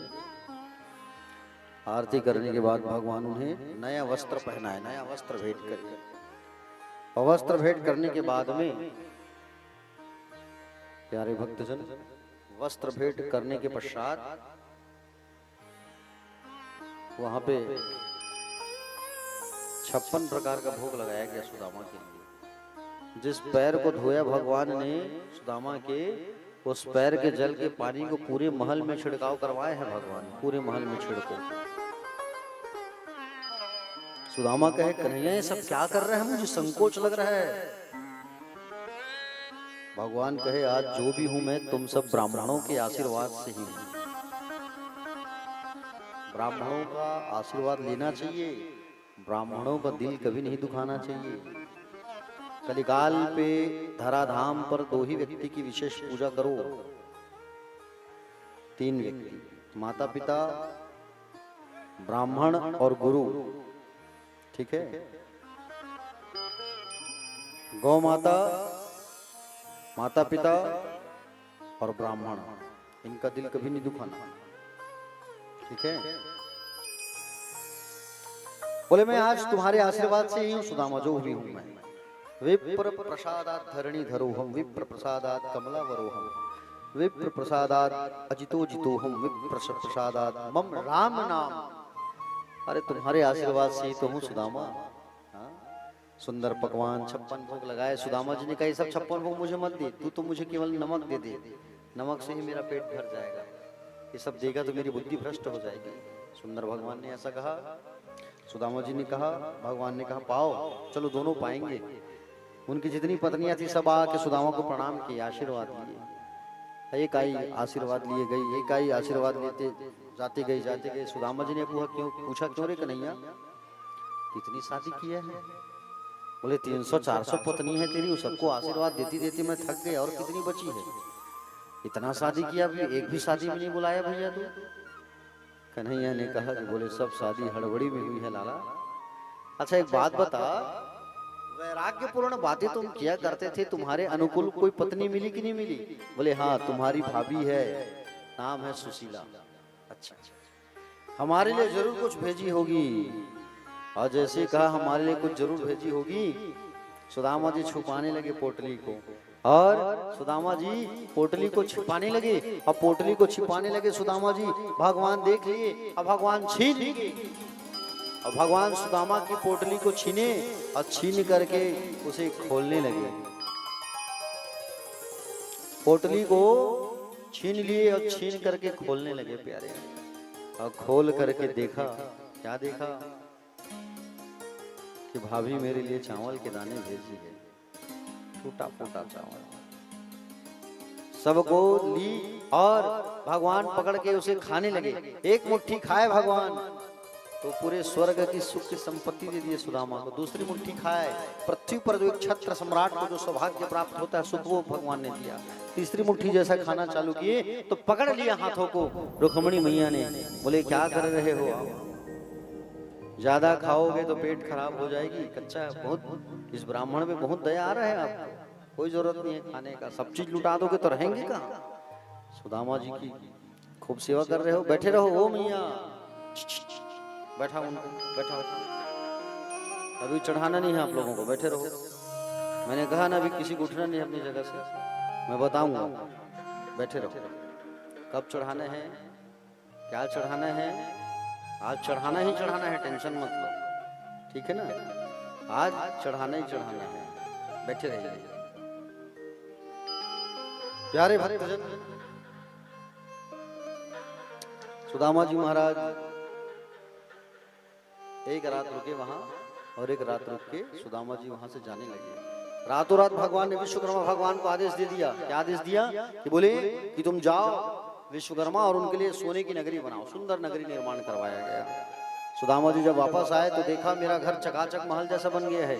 पत्नी बाहर आई, और पत्नी जब बाहर आई स्वर्ण चांदी पहनी हुई है। सुदामा जी भड़क गए, बोले तुमको इस सोना चांदी में रहना है ना, तुम रहो, मुझे नहीं रहना है। सुदामा जी जाने लगे। भगवान प्रकट होकर के कहे कि बोले सुदामा कहाँ जा रहे हो? बोले ये जो तुम देख रहे हो ये हमारी ही कृपा है, आशीर्वाद है, तुम जो है इसे स्वीकार करो। ऐसा सुंदर भगवान ने प्यारे उपदेश दिया। सुदामा जी संपूर्ण भोग को भोग करके परमपद धाम को चले गए। तो मित्रता करना है तो अच्छे से मित्रता करो, कृष्ण और सुदामा के जैसे मित्रता करो प्यारे। आइए एकादश की कथा में चलते हैं, एकादश स्कंद की ओर। कथा ज्यादा बची नहीं है, ध्यान से सुनिए। बारिश के कारण हम लोग लेट हो गए आज, नहीं तो अभी तक कथा हो जाती। कोई बात नहीं, कथा को तो पूर्ण करना ही होगा, कथा में कटौती नहीं कर सकते, है कि नहीं। तो भगवान जो है एकादश स्कंद में सुखदेव भगवान बताते हैं परीक्षित जी को, एक बार भगवान अपनी सभा में बैठे थे, अपने बच्चों को उपदेश देने लगे। भगवान क्या उपदेश देने लगे? देखो बेटा, एक व्यक्ति को बिगड़ने के लिए 4 साधन चाहिए। एक व्यक्ति की बिगड़ने के 4 साधन होते हैं। पहला रूप, यौवन, संपत्ति, प्रभुत्व में विवेकता। एक एक में पिनर्थाय किमु यत्र चतुष्टयम। सुंदर रूप का होना, युवा अवस्था का होना, ज्यादा संपत्ति का होना और सत्ता का मिल जाना। तुम्हारे पास ये चारों है। सुंदर रूप है, तुम युवा हो, ज्यादा संपत्ति है और सत्ता है, तुम राजा के बेटे हो। ये चारों चीज जिसके पास है, अगर वो विवेक से बुद्धि से काम ले लिया तो वो भटक सकता है। तुम विवेक से काम लेना बेटा, कभी अहंकार मत लाना। भगवान अपने नाती पंथी बताने लगे बेटों को, कभी ब्राह्मणों का अपमान मत करना, साधुओं का अपमान मत करना बेटा। साधु मेरा हृदय है और मैं संतों के हूँ, मेरे बिना वो अधूरे हैं, उनके बिना मैं अधूरा हूँ। ऐसा जब भगवान बताने लगे तो ये जो है ना, भगवान की बात को हंसी मजाक में उड़ाने लगे उनके पुत्र पौत्र लोग। पिताजी तो बोलते ही रहते हैं। भगवान ने कहा पछताओगे तुम लोग। प्रभास क्षेत्र है गुजरात में, उस स्थान पर भगवान ने अपने बच्चों को भेजा, जाओ ब्राह्मणों का संतों का आशीर्वाद लेके आना।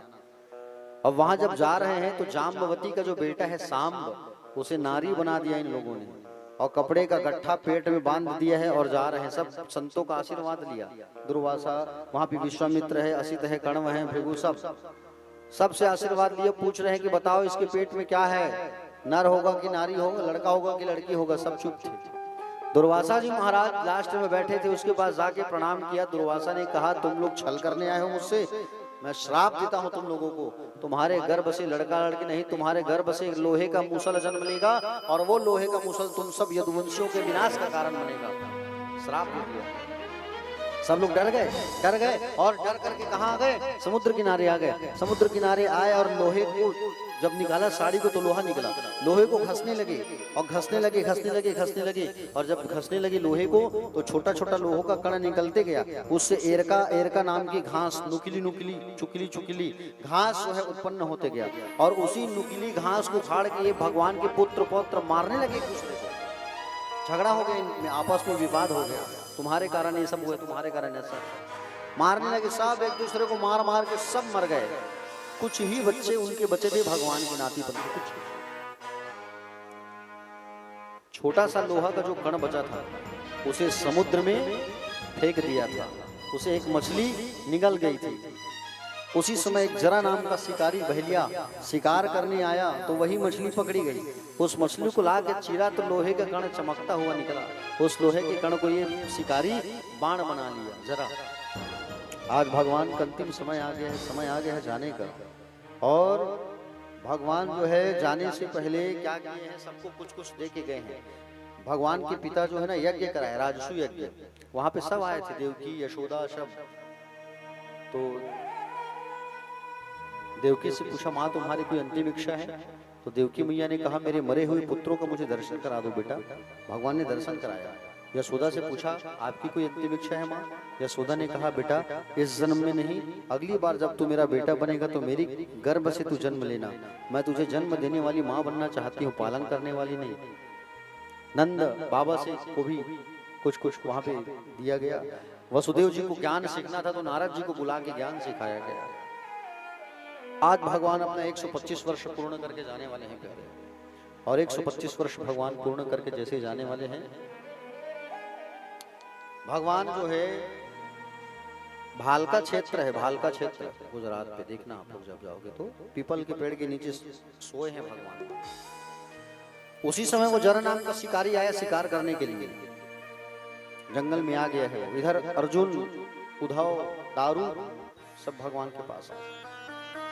अर्जुन से भगवान ने कहा अर्जुन तुम यहाँ से जाओ, मेरे पास मत रहो, तुम यहाँ से जाओ और मेरी जो पत्नियां हैं उनको द्वारिका से हटाओ, जाओ। अर्जुन भगवान की पत्नियों को लेकर जाने लगे तो स्वयं भगवान जो है एक भील का रूप बना करके लेके आए और अपनी पत्नियों को हरण करके ले गए। अर्जुन की बाण से शक्ति खत्म हो गई थी। उद्धव भगवान से कहने लगा भगवान आप जाने वाले हो, आज मुझे भी ले चलो अपने साथ। भगवान ने कहा नहीं उद्धव तुम अभी नहीं जा सकते, तो मैं इस संसार में रहूंगा कैसे? तो इस पर भगवान ने कहा कि एक बार यदुओं के राजा भगवान दत्तात्रेय से पूछे थे कि आप जंगल में रहते हो, कैसे रहते? तो 24 गुरुओं का ज्ञान उन्हें बताया था, वही ज्ञान भगवान ने बताया। प्रभु आपको प्राप्त करने का सबसे सरलतम साधन क्या है? तो कहे सत्संग, सत्संग करना। उद्धव को भेजा तुम जाओ बद्री आश्रम मेरे विदुर से मिलना, तुम उनको भेज दिया। विदुर को 3 बार याद किया था भगवान ने। उद्धव जी विदुर के पास चले आए बद्री आश्रम। दारू का आया भगवान का सारथी, भगवान की सुगंध को सूंघते सूंघते, तुलसी की माला की सुगंध। दारू कहा प्रभु मुझे भी आपके साथ जाना है। बोले नहीं दारू, मेरे कुछ जो बच्चे हैं ना उसे वृंदावन ले आओ, क्योंकि मैं यहाँ से जब जाऊंगा तो द्वारिका मेरा महल पूरा समुद्र में डूब जाएगा। दारू जो है कुछ बचे थे भगवान की नाती पंथी प्रजनाभ नाम का, उसे हटा के वृंदावन ले आए। जरा नाम का शिकारी आया, भगवान के पैर के नाखून, अंगूठा का नाखून चमक रहा था मोती के समान। उसे जब देखा उसने तो बाण मार दिया हिरण का आंख समझ करके। भगवान के तलवे में आकर के बाण लग गया। अब भगवान के तलवे में आकर के जब बाण लगा, शिकारी दौड़ते हुए आया, देखा हिरण मर गया होगा। बाण हिरण को नहीं भगवान को लगा था। उसी बाण का आड़ लेकर के भगवान जाने वाले हैं आज। जरा ने कहा बोले प्रभु मुझसे बहुत बड़ी गलती हो गई, विधाता मुझे माफ कर दो, मुझसे बहुत बड़ी अपराध हो गई। बोले नहीं जरा, पूर्व जन्म में तुम बाली थे, मैंने तुम्हें छुप के बाण मारा था। इस बार तुम जरा नाम के शिकारी हो और मैं कृष्ण बन के आया हूँ, हिसाब बराबर हो गया। बाण को भगवान ने छोड़ दिया आसमान पर। भगवान अपने रथ, अपने घोड़े, अपने चक्र के साथ भगवान श्री कृष्ण इस धराधाम से भगवान चले गए प्यारे।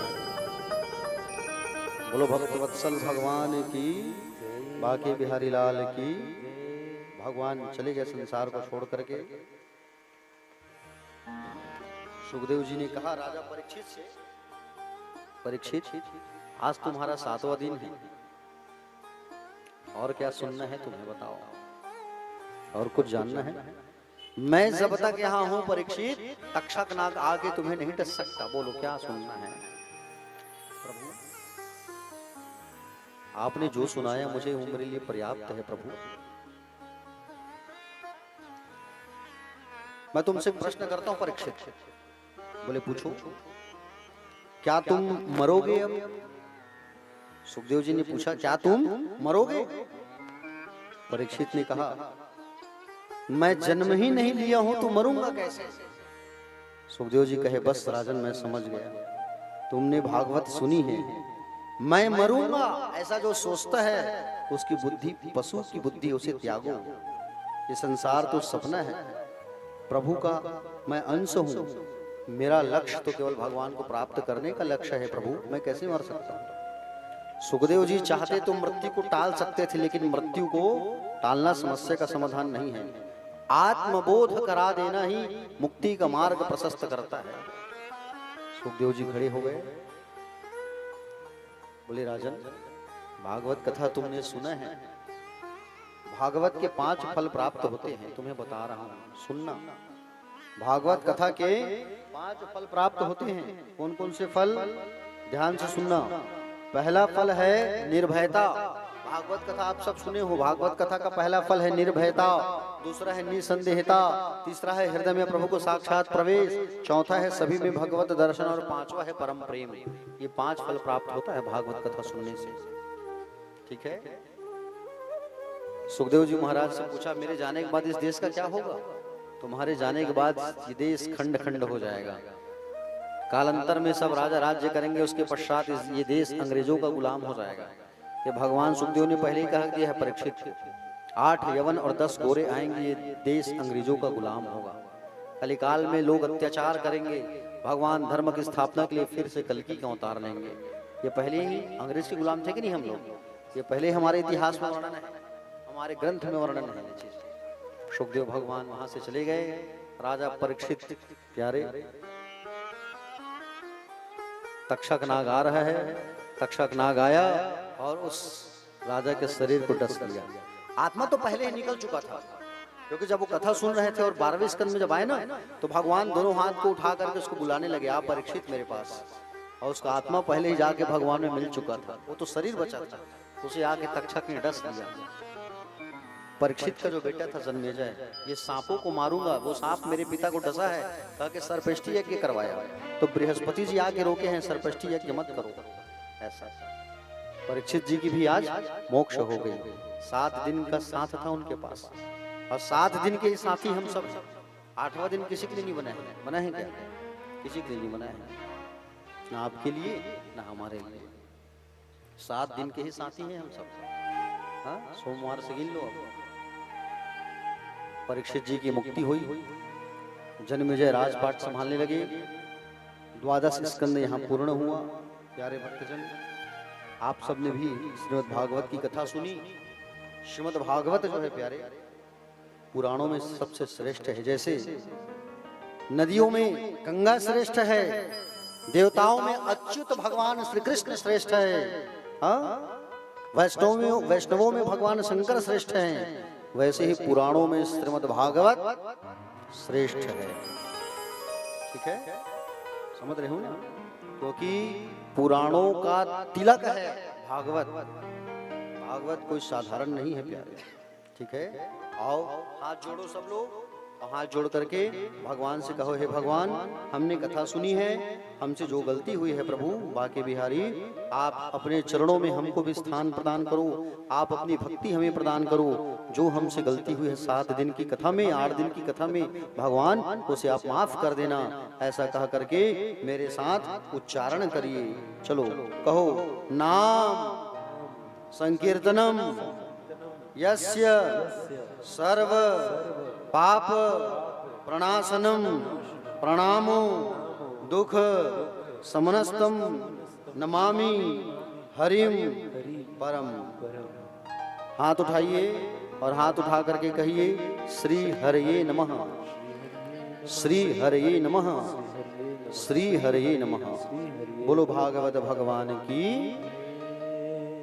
तो यहाँ कथा जो है प्यारे पूर्ण हुआ, और जाने अनजाने जो गलती है उसके लिए हम लोग तुलसी वर्षा करेंगे। अभी बैठे रहो आप।